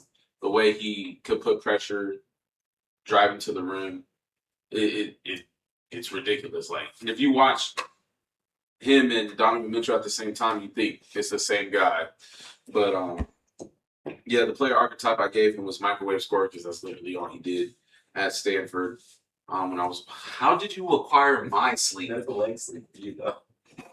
It's all full body sleep. Brother. Why is it open? Yeah, take it off your hoodie. Anyway, as I put on my notes, his biggest thing about him was his rim pressure and his ability to generate points from the paint and make things happen. Let me get my notes. 250 of his shots came from the rim. Definitely see a lot of Donovan Mitchell. He can make tough shots around the rim, and his craftiness to get to the rim is also very impressive, as I alluded to before. He has good. Wow. He has good speed to get out in transition, and he can be a playmaker, or he could go ahead and just make a tough bucket. He doesn't have natural point guard skills, but he'll look to get his teammates the ball whenever he doesn't feel like taking a shot. He didn't average a lot of assists, as I alluded to. So the floor that I gave him was suggested by DJ, EuroLeague. He's a small guard. European. He's 6'1", 186. Like we were talking about this. in order for smaller guards to be drafted or at least looked at, There's they a have criteria. to have the same scoring ability as Jalen Brunson. They really do nowadays. So, and I believe he can do that. He just needs to go to the right team. Right, exactly. And I think some of these teams could be good for him. The ceiling that I gave him was starting caliber guard. He could probably start occasional games or start for a stretch when somebody's hurt, but that's what I have for floor and ceiling. And for the best team fits, I gave him the Bucks, as they really don't have somebody that can add that scoring punch other than Giannis and maybe like KPJ, but that's really it. The Hawks kind of need a point guard to fill in that Trae Young spot and add a little bit more scoring. And then the Timberwolves, obviously, they have old ass Mike Conley, so that's not. He's still a very serviceable. He is serviceable. I knew Blake was saying something. I know how much you love Mike Conley anyway. So, but who are the other guards? I don't know. I do something. He's a free agent. Long time. He's inconsistent, and he's a free agent. Keep going. That was it. So let's go to Blaec. Sit break. After heard that, can you just keep going, bro? Alrighty. There's another guy I'm really high on. I'm not gonna lie, they chose the perfect guy for me. You chose the perfect guy for me. I like all of my guys. Oh no, this guy, he just reminds me of a Thunder. Yeah, so Oh, Desmond Swain? yes. Hey, My your next guy- camera quality's trash. Huh? Thank He you. was taking pictures of us. Oh, yeah. So my next guy is Darryn Peterson. Shout out to second. He's a kind of a wing forward guy. He's 6'8", 220. But he's definitely one of those very athletic wings that you see a lot. You know, as I'm looking at DJ, not looking at me back. Having a conversation. Archetype for him is literally a defensive playmaker. Like On this one's like a high end kind of guy. He's like a very athletic. Like if Josh Hart was the size of his position, that you know what I'm saying, like that'd be him. Median is kind of like a taller Dyson Daniels for me, except because Dyson Daniels could be a very inconsistent. Is he taller than Dyson? It's 2'6". Dyson? He's what? Uh, 6'8"? He's only a inch taller than Dyson. That's the damn like 6'8". But I'm saying like Dyson Daniels is more guard-ish than this guy is. This guy's more of a wing. Even on the floor, it's like just a rotation defensive wing. Like you see a lot of that. Honestly, you don't see that as much as you used to back in like the 2010s. They kind of lost their value. You know what I'm saying? So, I know what you're saying. he impacts the game without beating the ball. Very Josh Hart-esque. Him in transition. You know, he makes the right play whether the possession ends with him or starts with him. You know, he's gonna make the right play out of the way, and his rebounding. But his weaknesses, his half court scoring and his jump shot. The dude can't shoot. In all honesty, he can't shoot. He doesn't sound like a shooter. But another thing is shooting you can teach. Right. So, and of course it's half court scoring, but it's only half court scoring. It's half court offense. So he'll make the right play. He'll be in the right spot. Best fit for him to me is Atlanta. Very high pace kind of team. Who they used to be very much. They've always been good, whether it's half court offense or full court offense. But now you add in a guy like this, who, you know, Jalen Johnson needs a guy who can pick up the pace for him because Jalen Johnson is a very half court offense oriented guy. Another team is the Raptors, another young transitional team. And the Spurs, honestly. I think the Spurs, you get a guy like this, you know, because instead of having to worry about Luke Cornett, you get a guy like this because, you know, their guard play, of course, is elite, and they have the best big in the league behind Jokic. Yeah. You get a guy like this, and I think there's not a team that can beat them for a long time. So that's my guy. I think another team, no pun intended, would be the Pacers, since they're really up there in pace and transition buckets and just getting out in transition. I For think sure, because what the Pacers got what pick? They didn't get a pick. They We didn't- stole their pick at 5. Oh yeah. Yeah, no, I like him for the Thunder just because he also crashes the glass very Yes. well. Yes. Floor position. Just you look at him as a 2 or 3. And that's what the Thunder value those guys that are just gonna go get boards and just be physical, play defense. So Especially because what we needed for a long time was the Jared McCain kind of guy, and now that's the next step we need is another bruiser kind of guy. So yeah, so I wouldn't be surprised if y'all draft him. What is spicy? Maybe super cool. He's such a thunder. I've been saying this whole process. Like he might not be the greatest shooter. Thunder or Heat. Right. Like those are two very good He's teams. literally one of Culture Even wise. yeah, if Memphis wasn't at they have 18 or I don't think they have 17. he's not gonna drop 6. There's a world where he does. There is no world, but the teams that need his value will absolutely see his value. Like the Thunder, they have 2 picks. I All think right, the next guy is Kareem Lopez, forward from New Zealand. He's 6'9", 222. He's 19 years old. He averaged 17 points, 8.5 rebounds, 3 assists, block and a half, and a steal and a half. His play archetype, he's a Swiss Army knife. His strengths, his physical profile, he's very well built. I gave his interior scoring and finishing, his defensive versatility. He has high basketball IQ, and he's also a very good playmaker. Also, he uses his size to be a good rebounder.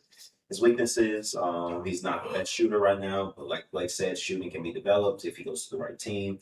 He does have a slow release. His handle isn't as good, but he's 6'9". Unless you want this guy to be the next Fitz, who I'm pretty sure that's why I gave his comp. But you know, you don't need him to have the strongest handle. He also relies too much on his right hand, so it's basically one of those guys that you force him left, you can get him into some trouble, force some turnovers. And then his off-ball defense, from what I've seen, he gets lost. Sometimes he'll ball watch too much, and the guy will just backdoor cut. And he's going to the basket. Player comps, I gave him a little bit of 3 players. Aaron Gordon a little bit, Franz, and Kyle Kuzma. I see the most Franz in him of what he can become as well, also what he is now. His floor, just a connecting bruiser dive off the bench, and his ceiling, he could be a high motor starting caliber, like power forward, small forward, especially if his shooting develops. And for the teams, I give him the Thunder at number 1 because he's unselfish. Thunder could use some physicality with, you know, their impending free agents with Lou Dort and Isaiah Hartenstein. One of them are going to be gone.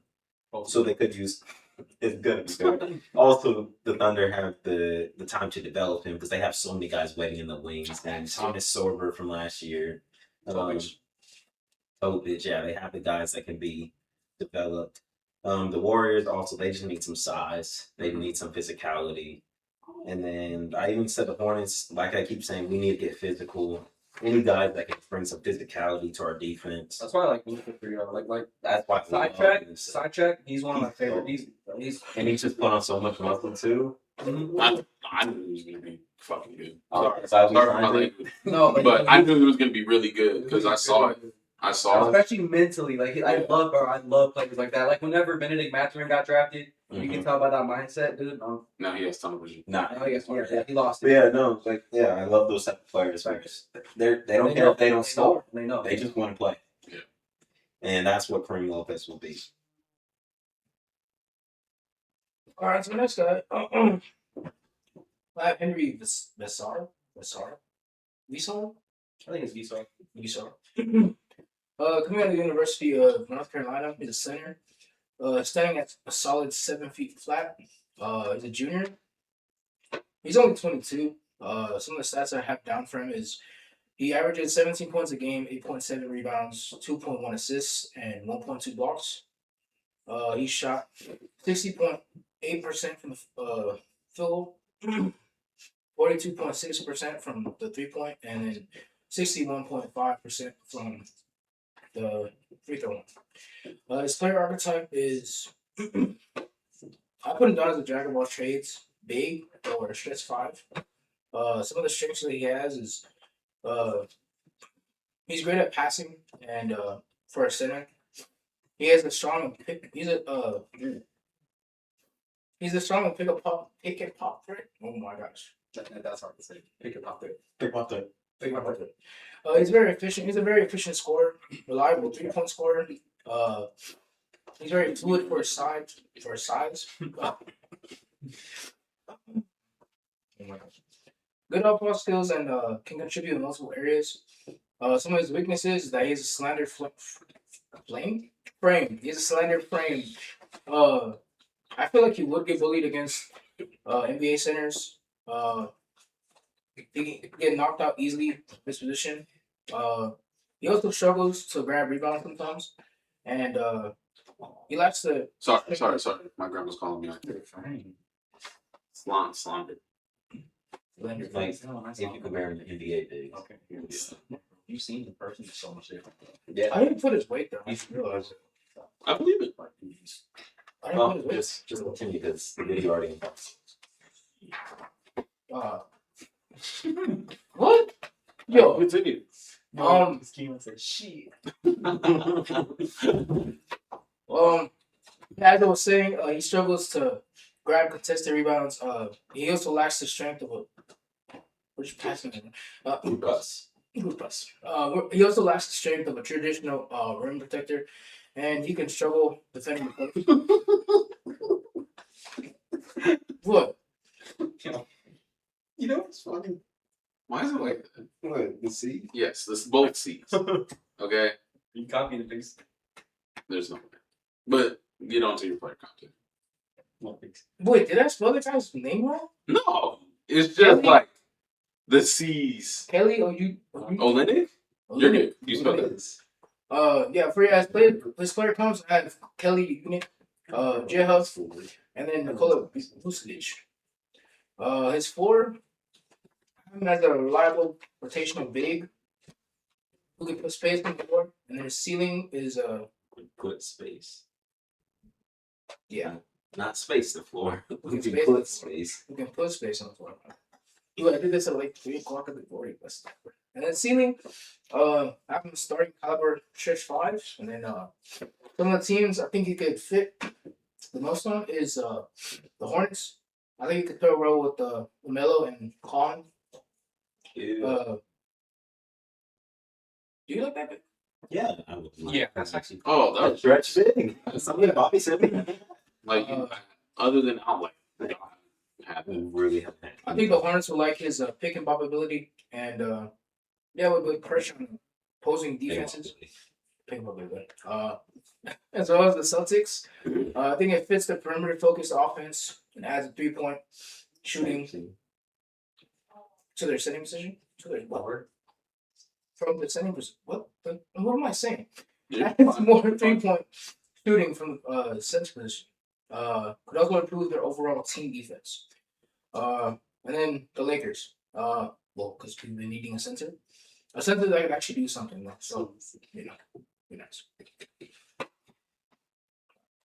Alright, my next guy is actually a guy that I actually started to like when I was watching his film, Joshua Jefferson. I listed him at power forward, small forward out of Iowa State.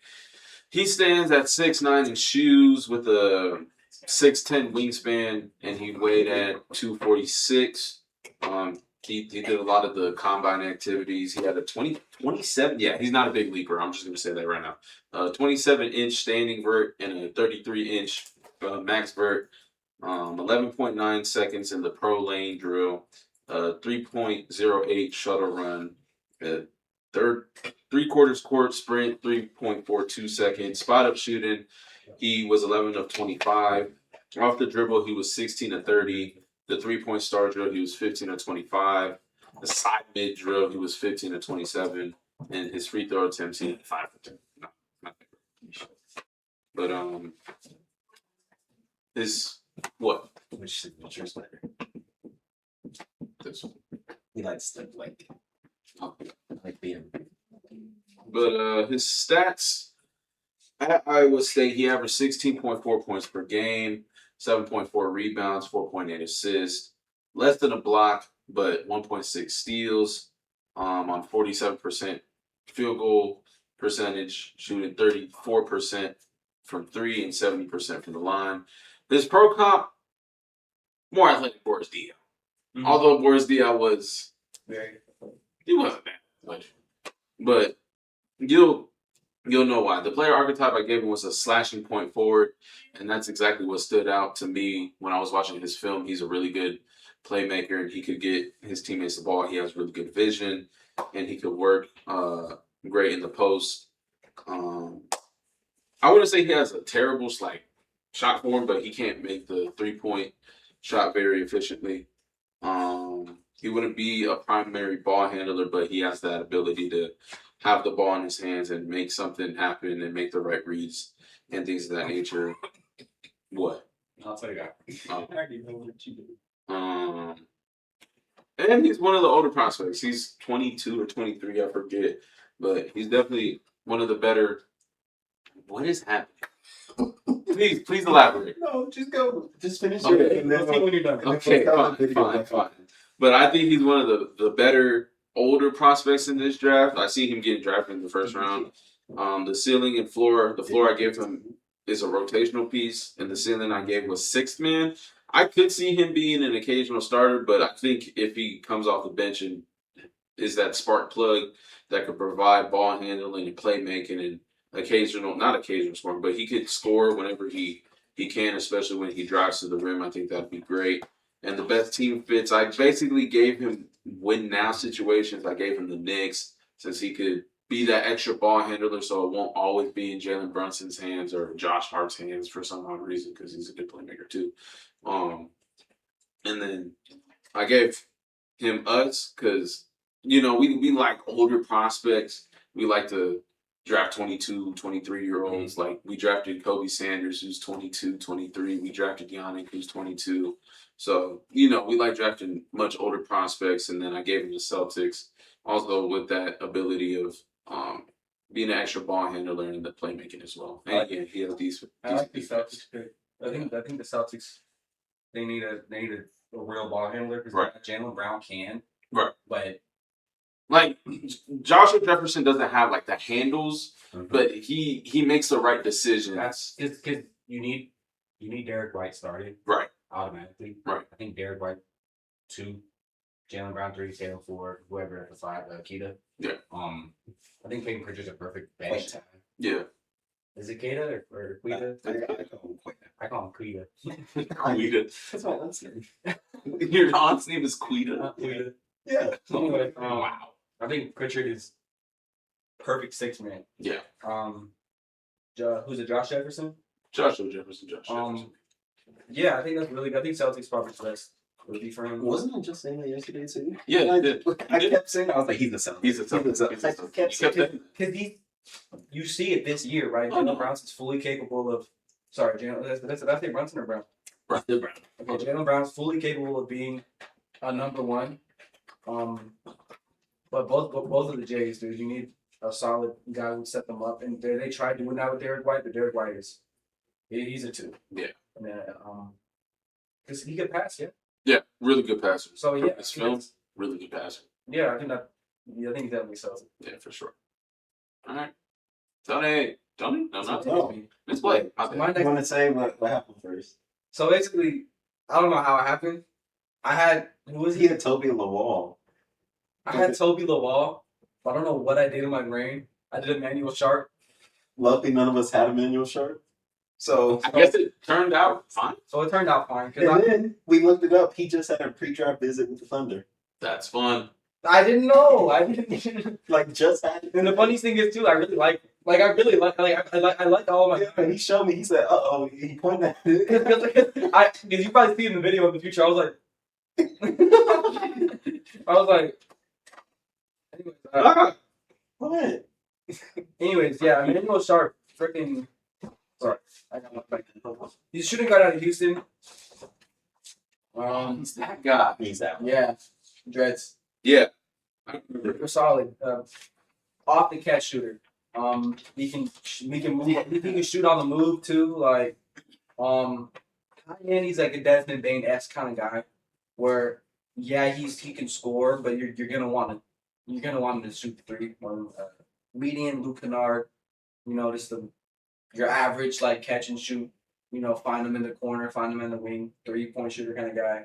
His floor is just a shooter. Like it's just like something you can always count on with young players or players that are not as good as you want them to be. They'll be able to shoot. I just looked up I looked up on Google his pro comp. What is it? Jose Alvarado and Drew Smith.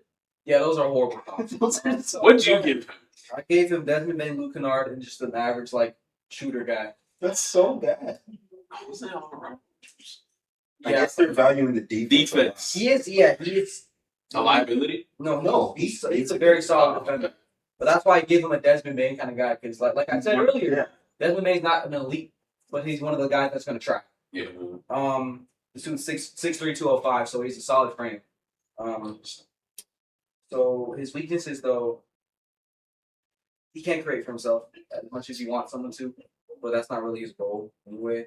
And he's just got like an average frame. Like he's not like super athletic. He's not super, genetically gifted.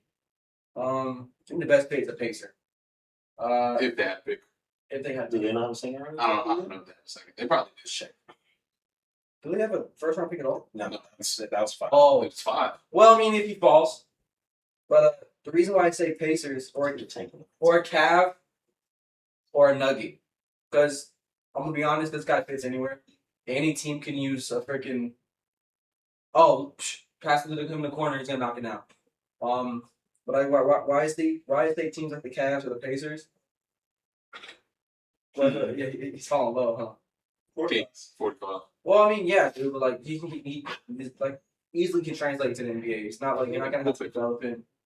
So yeah, I like this guy though. He has a very nice jump shot. He has a very nice jump shot. Visually. Okay. My next guy is Luigi Sligo. Center from Get Mega Basket. He's 19 years old. He averaged 17, 11, and 2 with 2 blocks and a steal at 7'4", 289. He's tough. His archetype. 7'4", 289.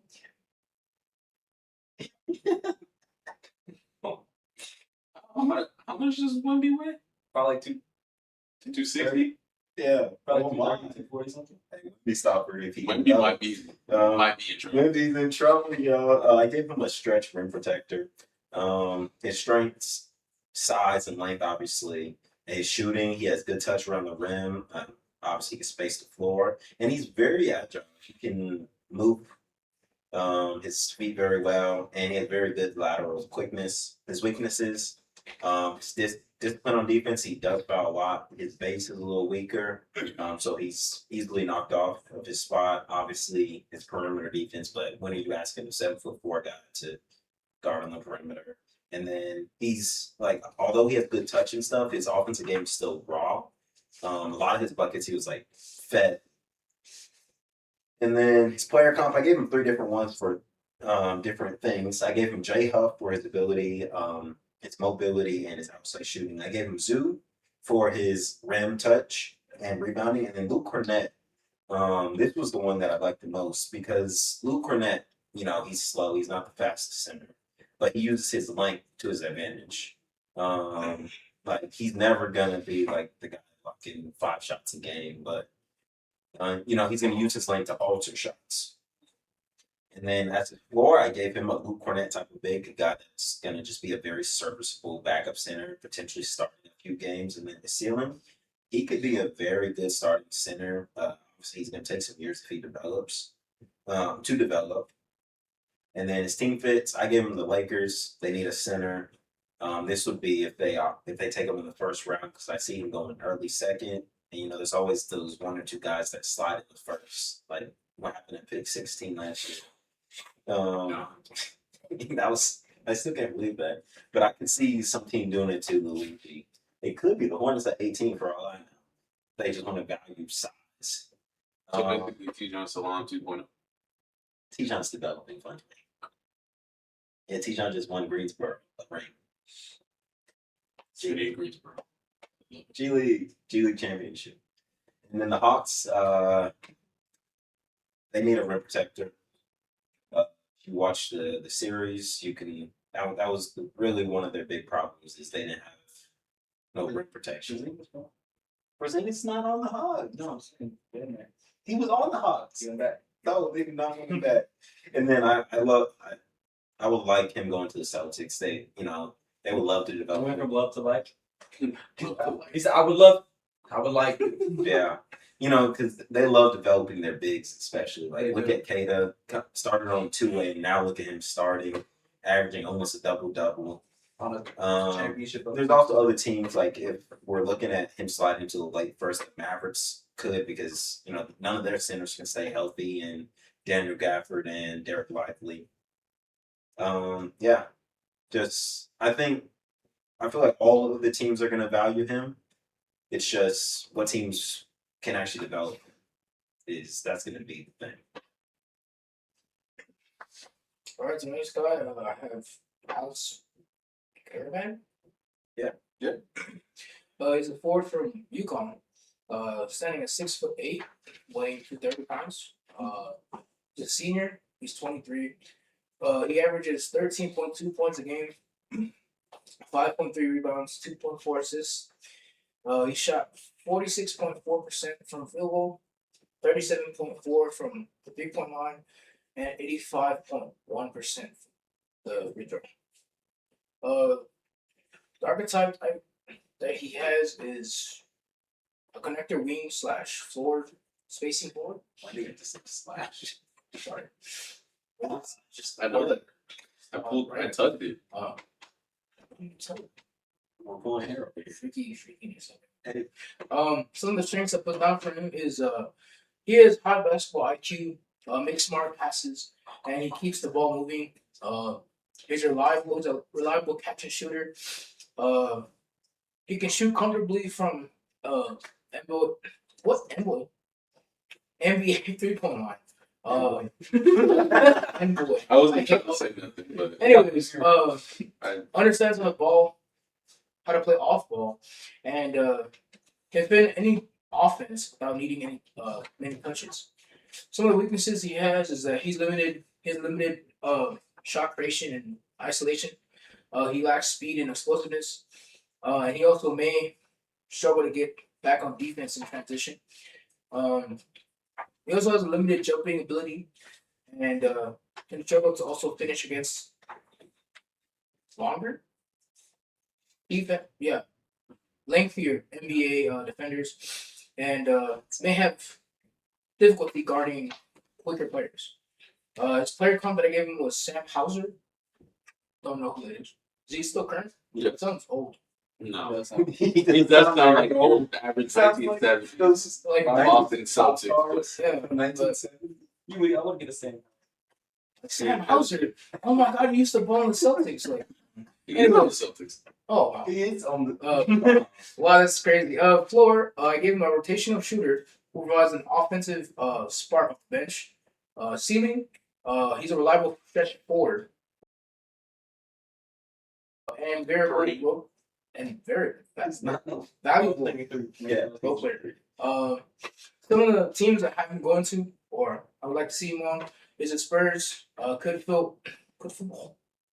fit well next to Castle and Wemby.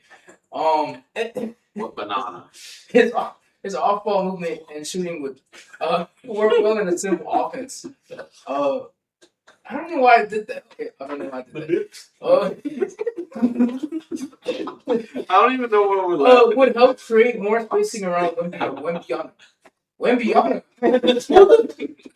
Georgiana. Okay, and then the Kings could contribute immediately because of his experience, his shooting and smart decision making would fit alongside their veteran players. And really veteran players over there. And then the Celtics, I think it fits their style as a catch and shoot forward. Could play as a connector role by spacing out the floor and keeping the ball moving, and also has similar type of role to Sam Hauser. Has played Boston. No, everyone said Celtics locally, bro. Yeah, we are. Can I use the potty? I mean, can I use the bathroom? Can I use the bathroom? I think not. That's a good break. I mean, where we at? I mean, y'all can keep going while I take a piss. Where we at?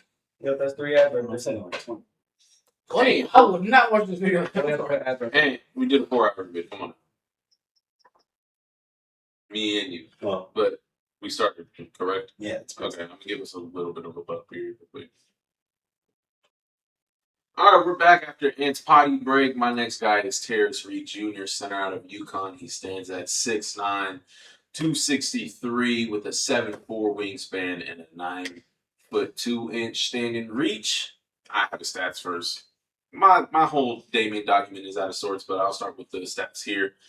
He averaged 14.7 points per game, had 9 flat on his rebounds, 2.3 assists, 2 blocks per game, shooting about 60, almost 61% from the field, and 62% from the line. This guy is a high flying shot blocker, and I gave him the player comp of Isaiah Stewart. For my film breakdown, I think he's an offensive paint beast that can back you down and finish with force around the rim. He doesn't really have the face-up ability to go into a little short jumper or like a float of some sorts, but he could use his physicality to get in the rim and just finish over you with a dunk. He has pretty good passing vision from the post, and he could get the ball to an open cutter or shooter if he's out on the perimeter. He's one of those guys that has a high motor and is very enthusiastic when he's on the court. So that'll be a plus for some teams that look for that. And he's a menace on the boards, especially with his size and physicality. He's another older prospect in this draft that has a whole bunch of old prospects. So I think it would be best if he landed at a win now team, and I'll say those after I say my floor and ceiling. The floor I gave him was a backup forward / center. He could be one of those energizer bunnies off the bench. Some guys play that role pretty well. And then the ceiling, I gave him just a starter. And for the best team fits, as we alluded to earlier, the Celtics kind of need a good center. I think he'd be fine for them, especially bringing them more energy, more physicality around the rim and rebounding and blocking shots and things of that nature. The Knicks, I know they have Mitchell Robinson, but he's also a free agent, so maybe picking him up will be a replacement for him and backing up Karl-Anthony Towns. I said not the Knicks again, the Kings as well, and then the Lakers, of course, because they need a center. So, yeah, that is Terrence Reed Jr. Darius Green Jr. Well, following that, again, like I keep saying, he picked really good guys for me. Cameron Carr from Baylor, 21-year-old. I get this guy off first. You get first. I think off first. I had to go like that. I have like fringe first rounders, second rounders. You gave me all bigs, bro. I just realized you gave me forwards and centers. Did he? Wait. Oh yeah. Sorry. Never mind. Keep going. Go ahead, JT. Okay. Sorry, technical difficulty.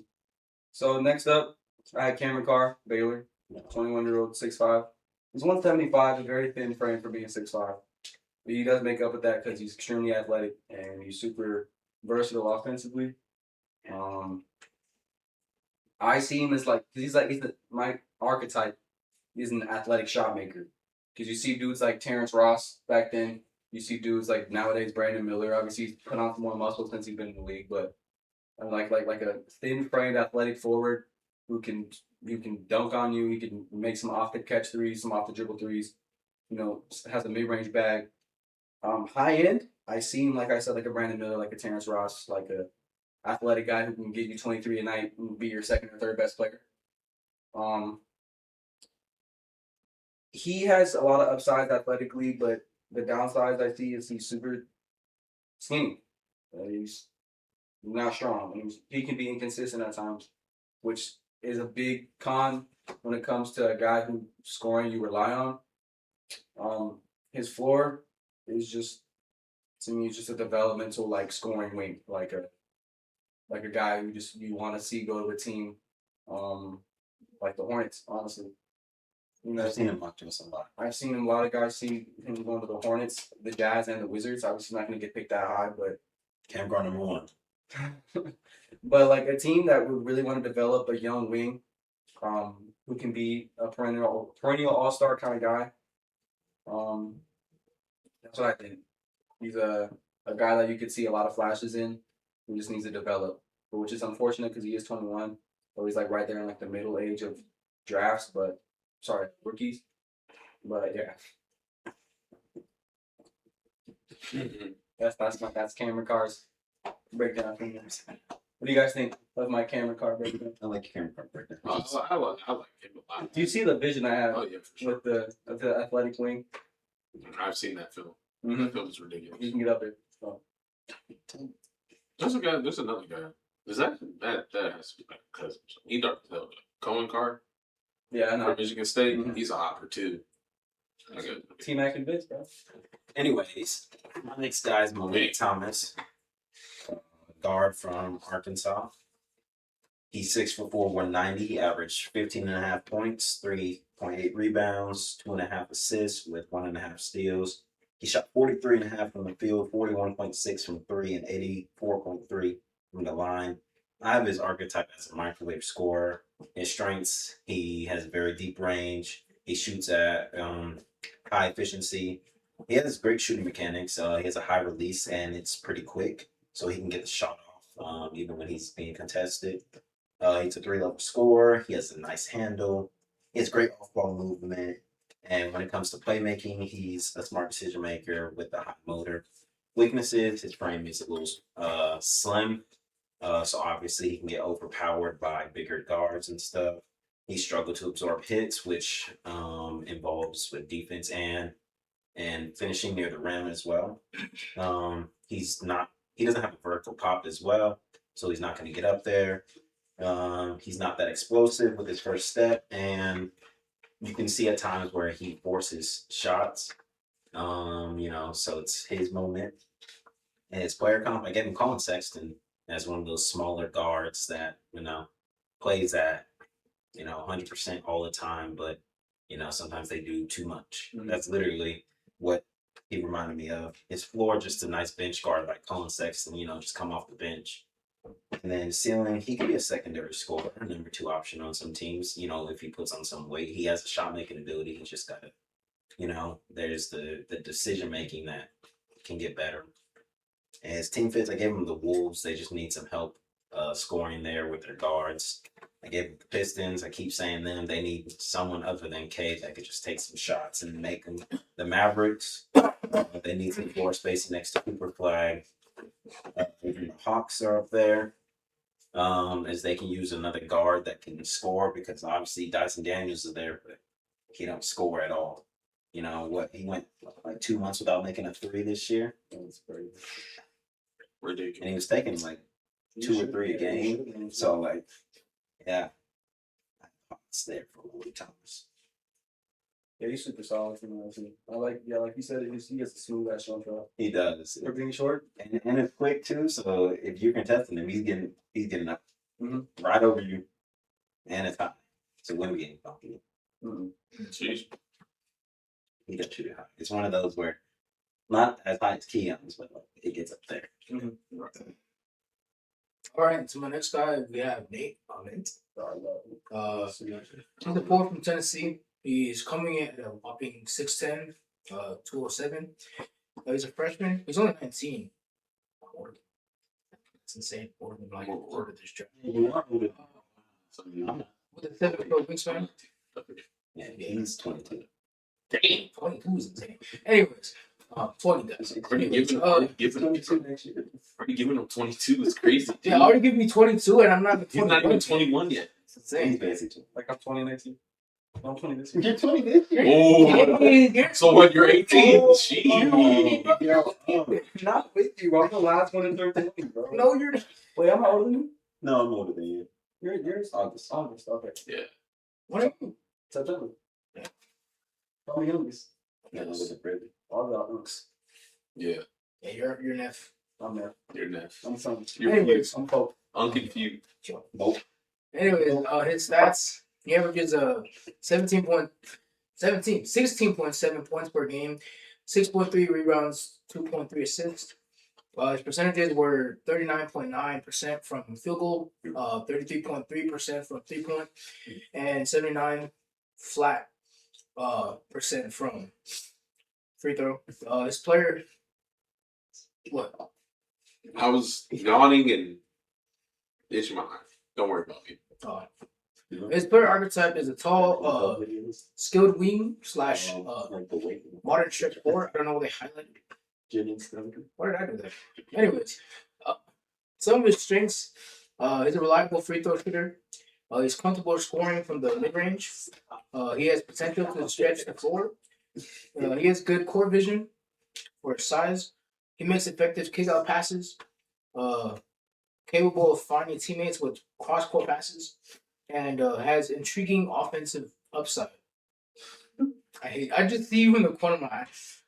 Has intriguing offensive upside because of his size and skill set. Some of his weaknesses. Go, keep going. Sorry. Some of his weaknesses. He needs to become more confident.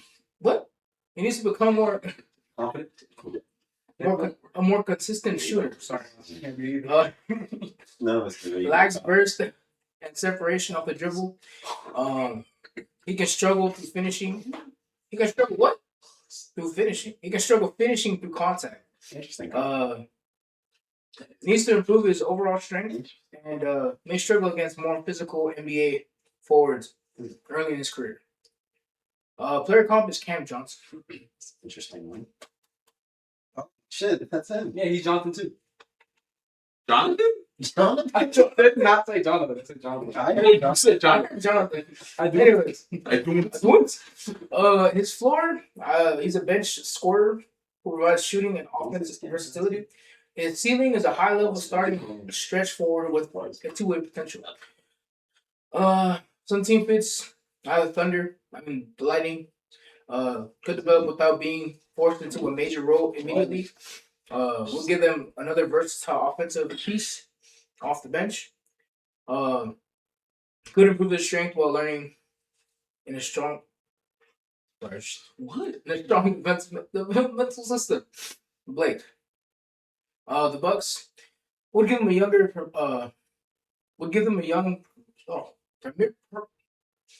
This is why you read word for word. Parameter.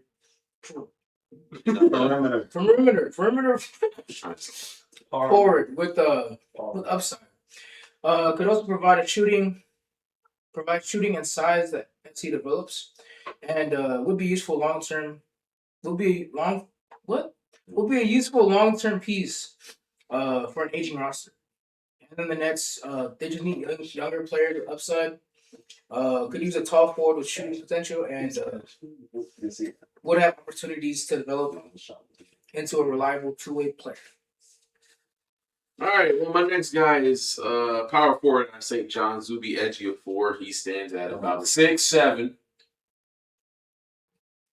Not that time because you were looking. 245 with a 7'2" wingspan. He did a little bit of his combine. He had a standing reach of 8 feet 11 inches. I don't know if that's true. He had a standing vert of 34 inches, which 8 feet 11 inches. Standing vert. 8 feet. I don't know why 11 my inches. brain thought like standing reach. I was like 34. Oh no, yeah, standing reach. 34-inch standing reach. Standing reach 8 feet. 11 inches. My bad. 34-inch standing reach. That's bad. That's Like right there. Standing vert 34 inches. That's what it was, which was tied in the top 10 at the combine. And a 38-inch max vert. He shot off the dribble 17 of 30, which was 56%. Spot up shooting around 52%. And the 3-point drill 48%. And his free throw was 80. Some of his stats from last season was 60. Oh my God, 16.3 points per game, 7.3 rebounds, 3.5 assists, two blocks, and 1 steal. On 53% shooting, 30% from 3, and about 72% from the free throw line. The player archetype I gave him was a shot creating defensive menace. And the player comp I gave him was Bam Adebayo and Colin Murray Bowles. Bowles or Boyles? Bowles. The breakdown that I got, he's another older prospect, but he can make an impact for a winning team that needs defensive versatility, rebounding, and the ability to finish around the rim. He didn't shoot the ball from 3 as much, but he was a willing shooter when he was wide open. So he did that a lot. And he has really good passive vision from the post and can make the right reads when it comes to his playmaking. The floor that I gave him was a rotational piece, and the ceiling that I gave him was a starter. Best team fits the Warriors. I haven't mentioned them a lot, but bringing in a guy like him could be like Al Horford kind of. He could learn under Al Horford if Al Horford plays another season. The Clippers as well. He'll be under Brook Lopez. You see the trend here, and then this is kind of an outlier, but the Rockets. I know they don't really have a stretch big like that, but You can learn under Jabari Smith. Jabari Smith's like 6'11", but yeah, he's definitely another intriguing prospect in this draft. They run shot. Right. Where they got him go? Brooklyn? And your next guy. Terrence Reed? Knicks? Yeah. Oh my God. Oh, you're done. I am? He's done. All right, but my next guy, I'm not gonna say it again. You know, I'm gonna say it. I like him. Koa Pete out of Arizona. No jumper. I don't know if there's a lot to like. I like him. Your first like 7 are all guys like In the first. in the first, and then your last 2 just There's a guy named Ferrari. yeah. Yeah. The guy's last name is just Q. No, No, it's not. Oh, Short. JQ.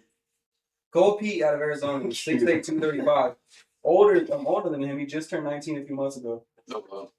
Oh, maybe not. I remember him like in high school. I do as well. But he's a power forward, you know. Archetype is just a modern scoring forward. So high and ceiling is like a Paolo kind of guy. Yeah, that's actually perfect. Um, No jumper. No jumper. People know median, hoping that he develops the jumpers like a Jabari Smith. Mm. And just a floor, just a modern like stretch four. Like just like your average. Yeah. Because he's gonna develop 3. He has to. Well, as long as he goes to a team like that. Arguably, I think he has might be the highest ceiling that of one of the guys that I have. God, He really. has a very high. You know, but Oh my. Hopefully y'all don't hear the frequencies. But yeah, you know, he's super skilled. He's super athletic. He's got size on him. He's not weak. He has a mean face-up game. Which is I like a lot. You don't see that much anymore. He said Facebook. You don't see that much anymore, but like guys that I like, you know, like Al Jefferson back in the Hornets, or he was super, you know, face up on you and hit a quick hook shot kind of guy. He's super physical and he's super versatile.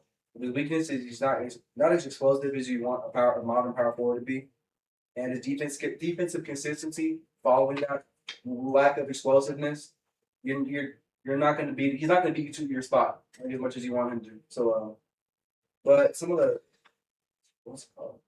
I already said my comparison. Sorry.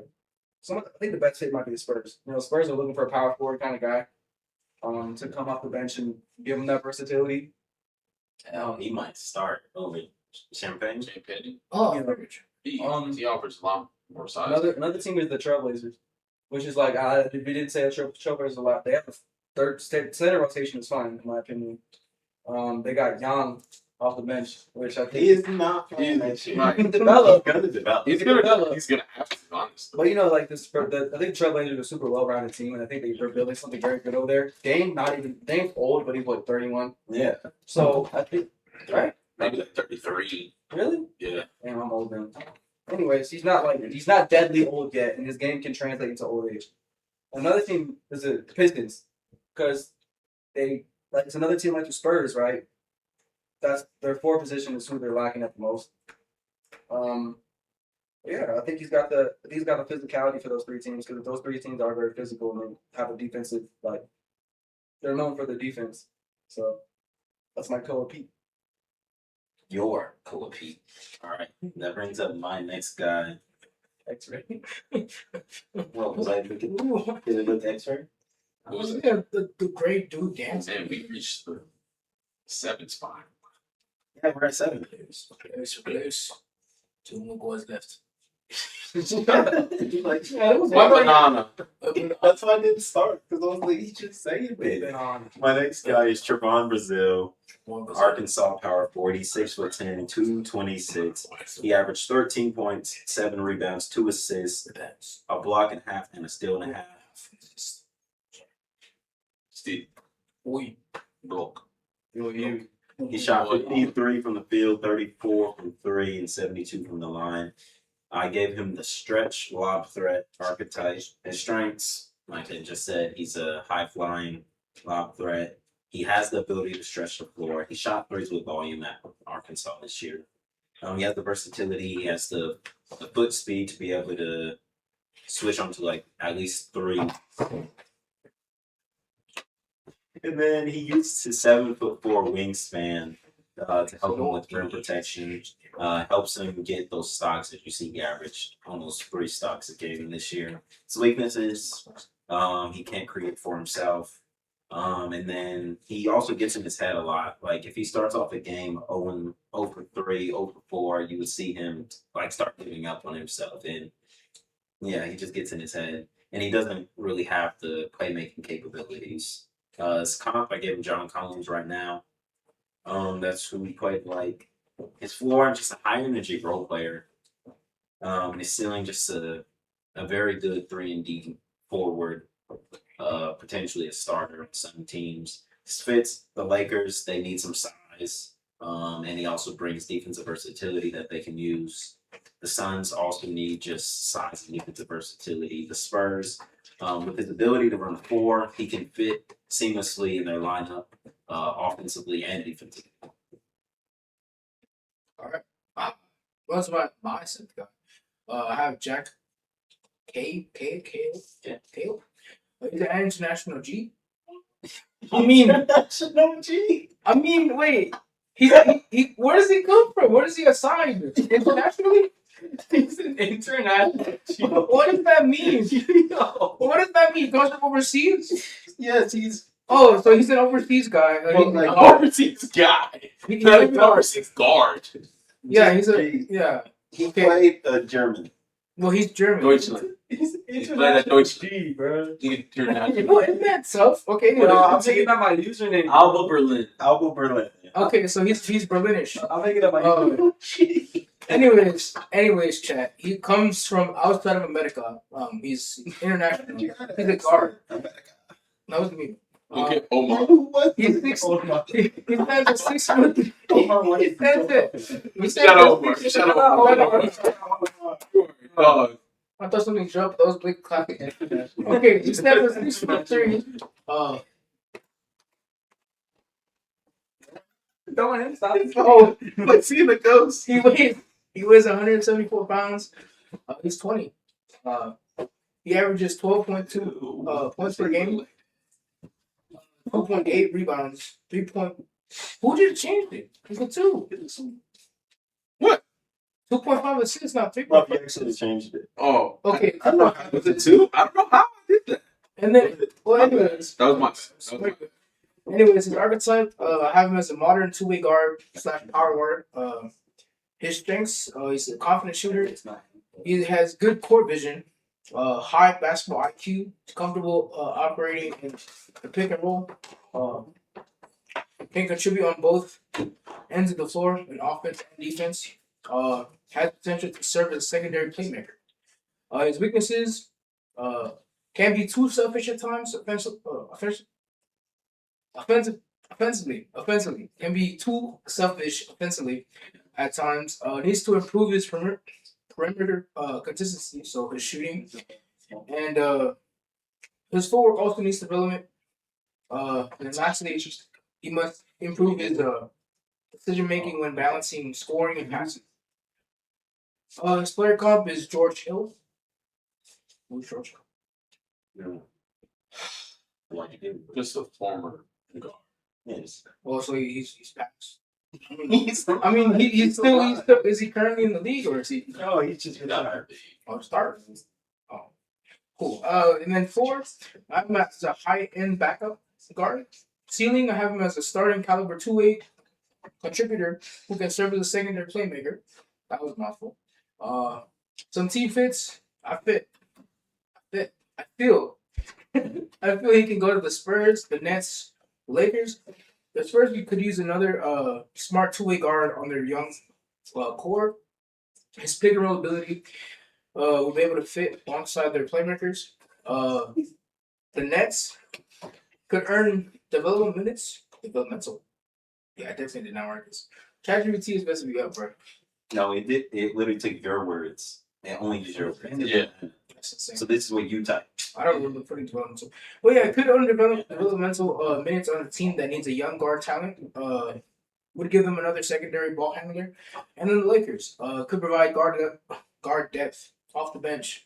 His two-way ability and basketball IQ could help him contribute in the scoring role. DJ, I'm glad you gave me like all the old guys because there's only one team that follows that rule. Is the Clippers. But my next guy is Braden Smith, point guard at Purdue. He stands at 5'10", 166, with a 6'3" wingspan and a 7'9" standing reach. Have his stats first. He averaged about 14 points per game, almost 9 assists per game, 3.5 rebounds, 44% from the field, 36 from three. 82.5% from the free throw line, along with almost 3 turnovers per game and almost 2 steals per game. He went to the combine. He did his verts. His max vertical jump was a 38.5-inch vert, which tied for 18th, I guess. His no step or standing vert, 31 inches. His shoulder run was a 2.87 seconds. His pro lane agility drill was a 10.76 seconds. His 3/4 court sprint was a 3.23. He went 10 for 10 from the free throw, side shooting. Side mid. What the? All right. He went 20 for 20. These are wrong. These gotta be wrong. 20 for 28. That's such a hot. That is so specific. That is so wrong. He went 15 for 25 from the spot of I'm an Bobby. L Bob. Thanks, I'm Bob. at Elba if you made it this far. What? He went 20 for 30 off the dribble and 13 for 25 from the 3-point. His player archetype I gave him was a playmaking sharpshooter, and his pro comp was TJ McConnell. What I wrote down from the film that I watched was his craftiness and ability to play at an elite level is his best asset to his skill set. His handle could get him separation from any defender, as well as his ability to create a shot off the dribble and his ability to control the pick and roll. He isn't the most athletic guys. He's one of the smaller guys in this draft, and he isn't that good of a finisher around the rim, but he can get his own shots with his shot creating ability, as well as his playmaking. His playmaking was elite. I saw the film. This guy was doing behind the back passes on pick and rolls, which is crazy, and just getting them in tight spaces, kind of needle thread passing, that kind of thing. So he's a pretty decent off-ball defender as well, and can use his quickness to stay with the player he's guarding. But due to his size, that's almost a disadvantage since he's 5'10". A lot of the guys in the league are like 6'3", 6'4", 6'5". So getting that one-on-one situation might be a disadvantage. He's 5'10", so that might be a disadvantage for him. But there's guys like TJ McConnell, who's his pro comp, that could defend well, even being short. For his floor, I gave him rotational backup, or rotational piece, backup points. He could be a starting point guard. That's what I have for his ceiling, but who knows? We'll see. He's definitely like a second-round pick. The best team fits I gave was the Warriors. Haven't really mentioned them because, of course, they have Stephen Curry and they have a whole bunch of other guards. But, just to have him as a depth piece and to be able to be a floor general and ball handle and be able to get a couple shots off might help the Warriors. And he could be a little spark off the bench. If the Pacers had a pick, that would kind of be mirrored with TJ McConnell and then the Celtics, of course. They don't really have any other point guards in Payton Pritchard that I can remember, but that would be a pretty decent spot for him to go to as well. So that was Braden Smith. Right here. My next guy, my boy JQ, Jaden Quaintance. Yep. From Kentucky, 18-year-old big man, 6'10", 255, super solid. He's just a defensive anchor big. High end, I see like a Triple J, Jaren Jackson Jr. He's a super solid big and can play defense. He gets to their spot defensively. Medium, like a Derek Lively. He's a rim runner. Floor is really just a rim running center. He's like probably the most elite defensive big that's under 20 in this draft class. His ceiling is completely all defensive. He might challenge Wemby eventually for defensive player of the year. And he's super mobile for being 6'10". His weaknesses is that it's just not polished offensively, and you'd want him to be a little bit more stronger, which you can always develop. I think the best fit for him is probably Dallas. What do you think? Is JQ a good fit for the Mavericks? I think he should be. He's a good fit for the Bulls. Also, The I think Bulls. the Memphis Grizzlies could use a guy like him in power forward. Yeah, Alongside Zach Edey. That's right. Or OKC. Because OKC, like we always said, we need a defensive anchor kind of guy. Y'all always love drafting bigs that aren't going to play their first year. Exactly. Literally. Thomas Solvay. Chet. Check. And JQ. Yeah, And then he's JQ. big. So yeah, that's my JQ. Even Topic, not a big, but Another guy. another guy. I'm going. I can go. No, my next guy is Luigi from BYU, Richie Saunders. Yes, I think Luigi. He is a shooting guard, small forward from BYU, 6'5", 200. He averaged 18 points per game, 6 rebounds, about 2 assists and 2 steals, 49 from the field, 38 from 3, and 82 from the line. I gave his archetype as an elite movement shooter. His strengths: he has elite shooting mechanics, he has a quick release, and he's very efficient. He's a great glue guy. He has a great motor. He has high IQ, and he crashes the glass well. He uses his 6'5" size to grab offensive rebounds. His weakness is injury history. He's coming off of an ACL tear. He literally tore, I think, 23 games into this past year. His age, he is 24 years old. He's turnover prone when he's put under pressure, and he hasn't shown the ability to initiate an offense as like a point yet. But like I said, he's mainly like a 2 or a 3. His comp, I gave him Sam Merrill right now. His floor, just a high level bench player. Come in when your team needs a 3. And his ceiling, a very elite role player or rotation piece. I don't ever see him like being a starter in the league, but he's definitely that guy that, come off the bench like how Landry Shamet is doing right now, or Duncan Robinson. His team fits. I gave him the Heat. 'Cause to me, he fits that Heat culture because he plays hard through pain, obviously, besides the ACL tear. But from what I've seen, anytime he kept getting scratched up and stuff, he would play through it, fight. I gave the Raptors because he gives the Raptors outside shooting and more rebounding that they could use, especially if they want to keep rocking with Coleman Boyles at starting center. The Spurs could use another shooter in their rotation. He also helps for rebounding purposes as well there.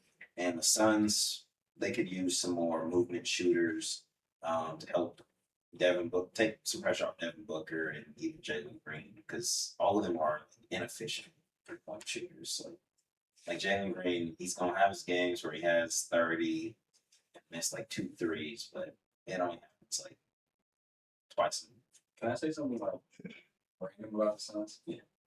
I don't know why the Devin Booker and Jalen Green give like the same vibe personality. I don't know what it is, but it's like they have the same like swag. You know what I'm saying? Devin Booker has like that cool modern house in Arizona, and his shoes are all cool and modern. I like Devin Booker's shoes a lot. I don't know. Jalen Green just gives that vibe. Sorry, random tangent. Random tangent. Ranging. Blank just. Tandem ranging. All right, my next guy. He's a center coming out of Virginia. Virginia. Yeah. Virginia. Coming out of Virginia. He's 7 foot flat, weighing in at 245. He's a senior. He's 21. He averages 6.5 points per game, 4.9 rebounds, and not even a full assist at 0.6. His percentages is 56.8 from the field goal, 27.8 from the 3-point, and 72.7 from the free throw. His clear archetype is the lob threat, or I'll put like 3: lob threat, rim runner, or elite rim protector.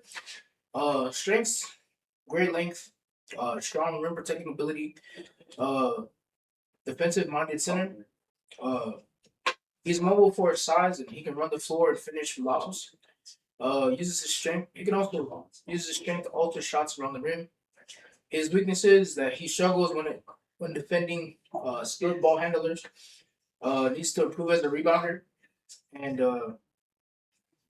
rebounders are low for 6 foot.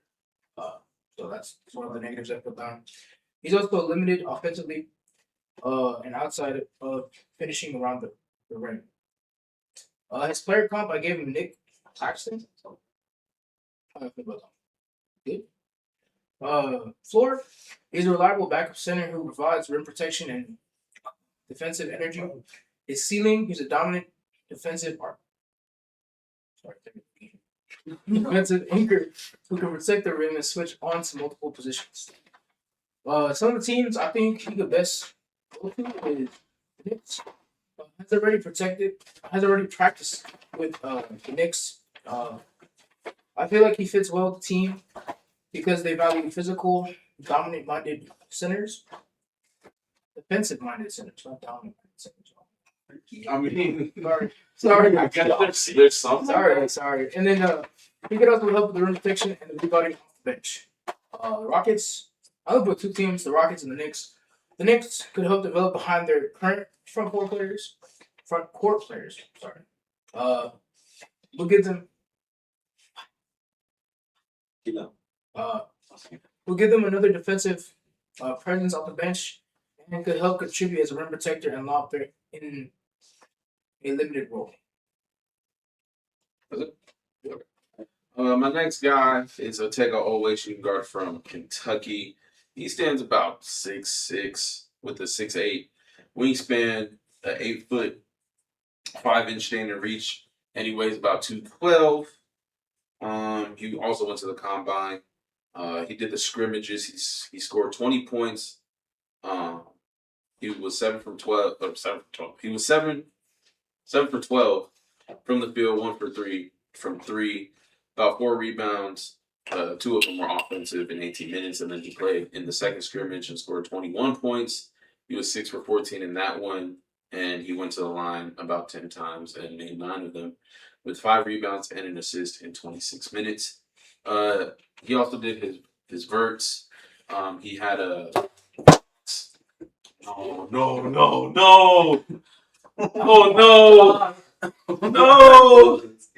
Yeesh. It's not that big of a spill. Okay, I'm gonna get It's like Horse playing, y'all. This is it. Luckily, it's not. okay. Alright, resume. Alright. Resume. Wait, don't resume. After some interference, Aquatic difficulty. aquatic difficulty. That wasn't my fault though. Continue on with Otega Oweh. He had a 37-inch max vertical and a 35.5-inch standing vertical. He ran a 2.86 lane shuttle and a 3.17 three-quarter court sprint. He also did some shooting drills. He knocked down 23 out of 30 in the off the dribble shooting, and 12 from 25 in spot up, and 3-point star drills. His stats at Kentucky, he averaged almost 19 points per game, 4.8 assists or 4.8 rebounds, 2.7 assists, 1.8 steals, shooting around 46.5% from the field, 33% from 3, and 73% from the free throw line. I gave him the archetype of a two-way slasher, and I googled this one. They gave him a Jimmy Butler comp, which is interesting. I tried to find as much film as possible on him, so I'll be reading off that. He brings a strong and physical and high clutch combo guard.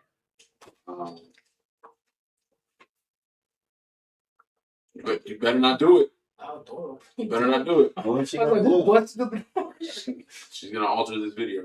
She's gonna. Cameo's always a part of She's it. gonna. like busted through the door? It sounded really loud. Anyways, his game is defined by his defensive versatility and aggressive rim pressure and his clutch gene. He made like 3 game winners in one this past season at Kentucky. He excels at attacking closeouts and using his strong build and body control to absorb contact, draw fouls, and finish at the rim. Like I said earlier, he built kind of a reputation on his late game heroics and that type of thing. So he does that a lot. His passing, vision, streaky shooting, and off-ball defense are the notable weaknesses that I found, but can be easily developed or fixed if drafted to the right team. The floor I gave him was a backup energy guard, and the ceiling I gave him was a close starter, a fringe starter. The best team fits Magic, Nets, and Rockets, who kind of need some type of guard to bring that type of energy and rim running ability and that type of thing. Maybe some late game heroics as well, so he has that. So yeah. All right, this next guy, I honestly could not find. No. Sorry. Bobby's worst thing. It is. I couldn't find a lot of information about him. Francisco Ferrari from Italy. What a name. Francisco Ferrari. Like literally, when I tried finding him, it didn't even show up. I had to type in Francisco Ferrari basketball. Yeah, that's what I had to type with. Some random guy pops up.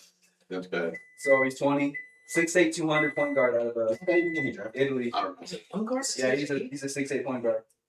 Let's look at Tankathon. My archetype I had for him is a European shot creator. Now listen. Wow, that's You know a difference between an American shot creator and a European shot creator. yes. The high end I got him as Bogdanovich. Yeah. That dude, he can pass and he can shoot. Median, DJ's guy, Micic. Man, I'm happy to get drafted. Yeah. They don't even have him get drafted. He is a very crafty pick and roll guy. His strength is his passing, his pick and roll reads, and his shooting. His weakness is he cannot play defense, and he is not athletic. So that's why I give him a European shot creating comp. I think the best fit from him. I think the best fit for him would be like a Heat. Why are you caressing? A Timberwolf. Honestly, it would not be crazy to see him go to the Timberwolves. No, that's popular. And or even a net, or even a net like late second round, or even undrafted to see if they could develop him. So.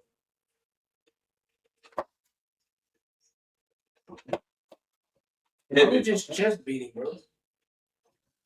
We kind of got into the part of the bid where It's gonna late. it's getting a little rowdy. Last pick. I mean, Yeah. Chill, bro. what? Not you. Yeah, you're talking to me. talking to you. All right, my next guy is Isaiah Nelson, forward from South Florida. He's 6'10", 218. He averaged 16 points, 10 rebounds, 1 assist, a block and a half, and a steal and a half. I gave him the archetype of a rim running center. His strengths are he's very explosive. He has a high motor, so he's a threat in transition. He's a very good rebounder, and he has defensive versatility. His weaknesses: he's not the best shooter. His jumper is a work in progress because he mainly worked inside the arc at South Florida. His player comp, I gave him Paul Reed.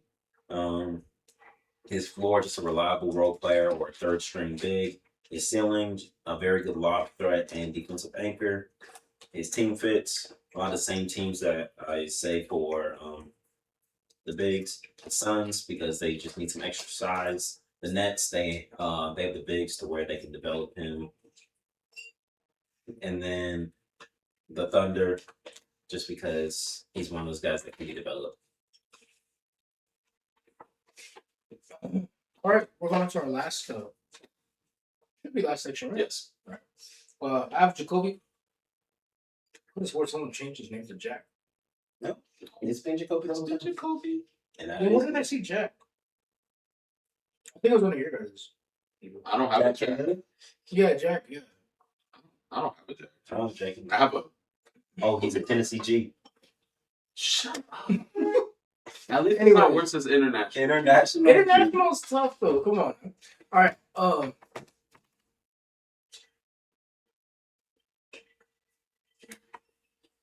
Proceed.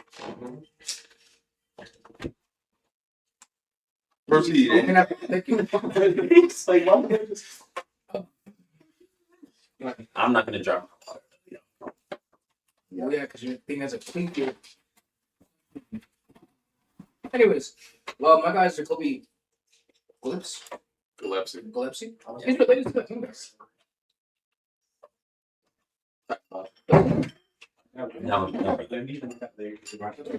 So yeah, he's a guard coming out of Tennessee. He's starting at 6'1", weighing in at 186 pounds. He's a senior. He is 22 and he averages 18.4 points per game, 2.8 rebounds, 5.8 assists. His percentages is 41% from field goal, 33.8% from 3-point, and 81.4% from free throw. The player archetype I gave him is an energetic two-way guard, or a crafty shot creator, and his strengths: crafty shot creator. He's capable. He's a capable perimeter shooter. He has quick hands on defense, and he's a 50 ball handler. He also plays well in transition, uses his quickness to create scoring opportunities, and can provide offensive energy off the bench. His weaknesses: he's undersized for an NBA guard. He can struggle against stronger defenders. He may also have difficulty finishing against lengthier rim protectors. He also needs to become more consistent 3-point shooter and better pick and roll decision making. His player comp I gave him was Payne Pritchard. His core, I gave him a rotational guard who provides energy and shooting. His ceiling is a microwave scorer, and valuable backup guard. Team fits, I gave him the Warriors, Kings, and Wizards. The Warriors, I think, adds another shooter to their team. His quickness and off-ball ability could also fit their offense. For the Kings, he's already hosted a practice with the Kings, and I've seen that the coach likes his ability of catch and shooting and just off-ball overall. He also could develop as a secondary pick and roll block. And then the Wizards, I gave them him because they're building roster, so could definitely be a nice young piece to lead their rebuilding roster. All right, for my last guy, I've been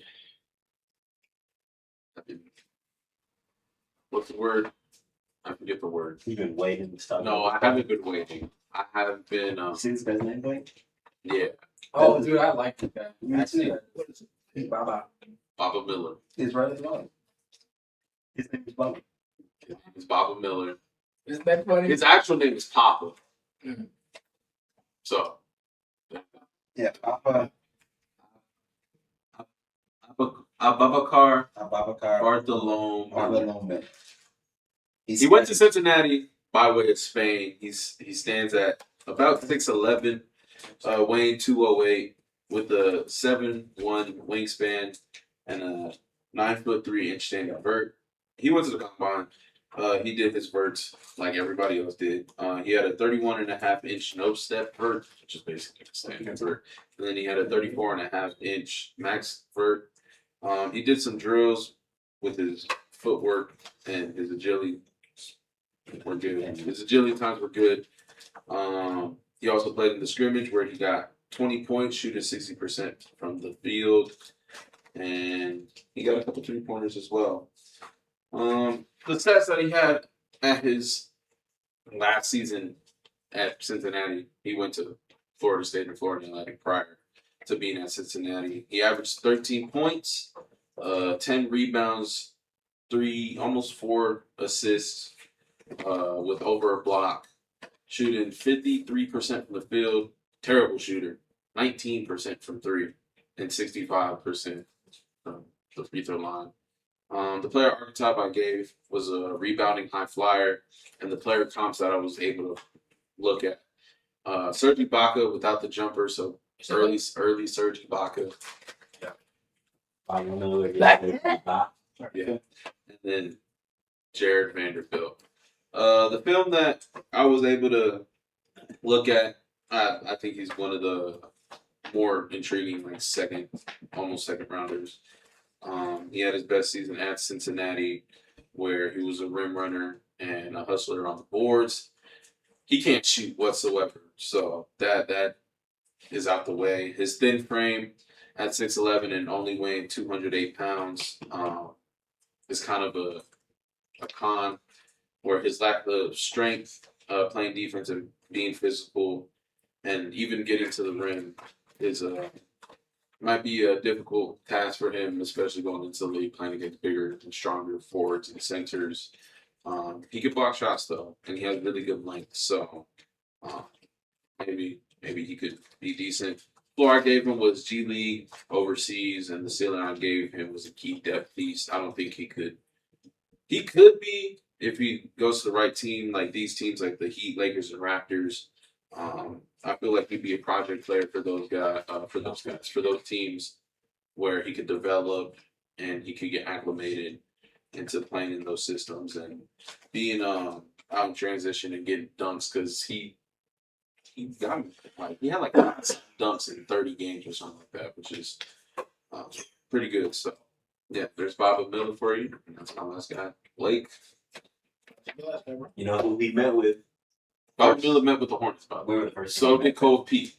Yeah. My last guy, Or you got close. the Spaniard, Virginia, My guy, Papa is a Spaniard. Sergio de la Rey. Oh, look at you. Sergio Dallas. That's a joke. He's a 6'6" point guard. He's 175 though. He's 6'8". 6'6". Oh, that guy was a 6'8" point guard. Yeah. But Pascal didn't start playing until 17. That's talking. He didn't. What? Isn't that his name? Pascal talking.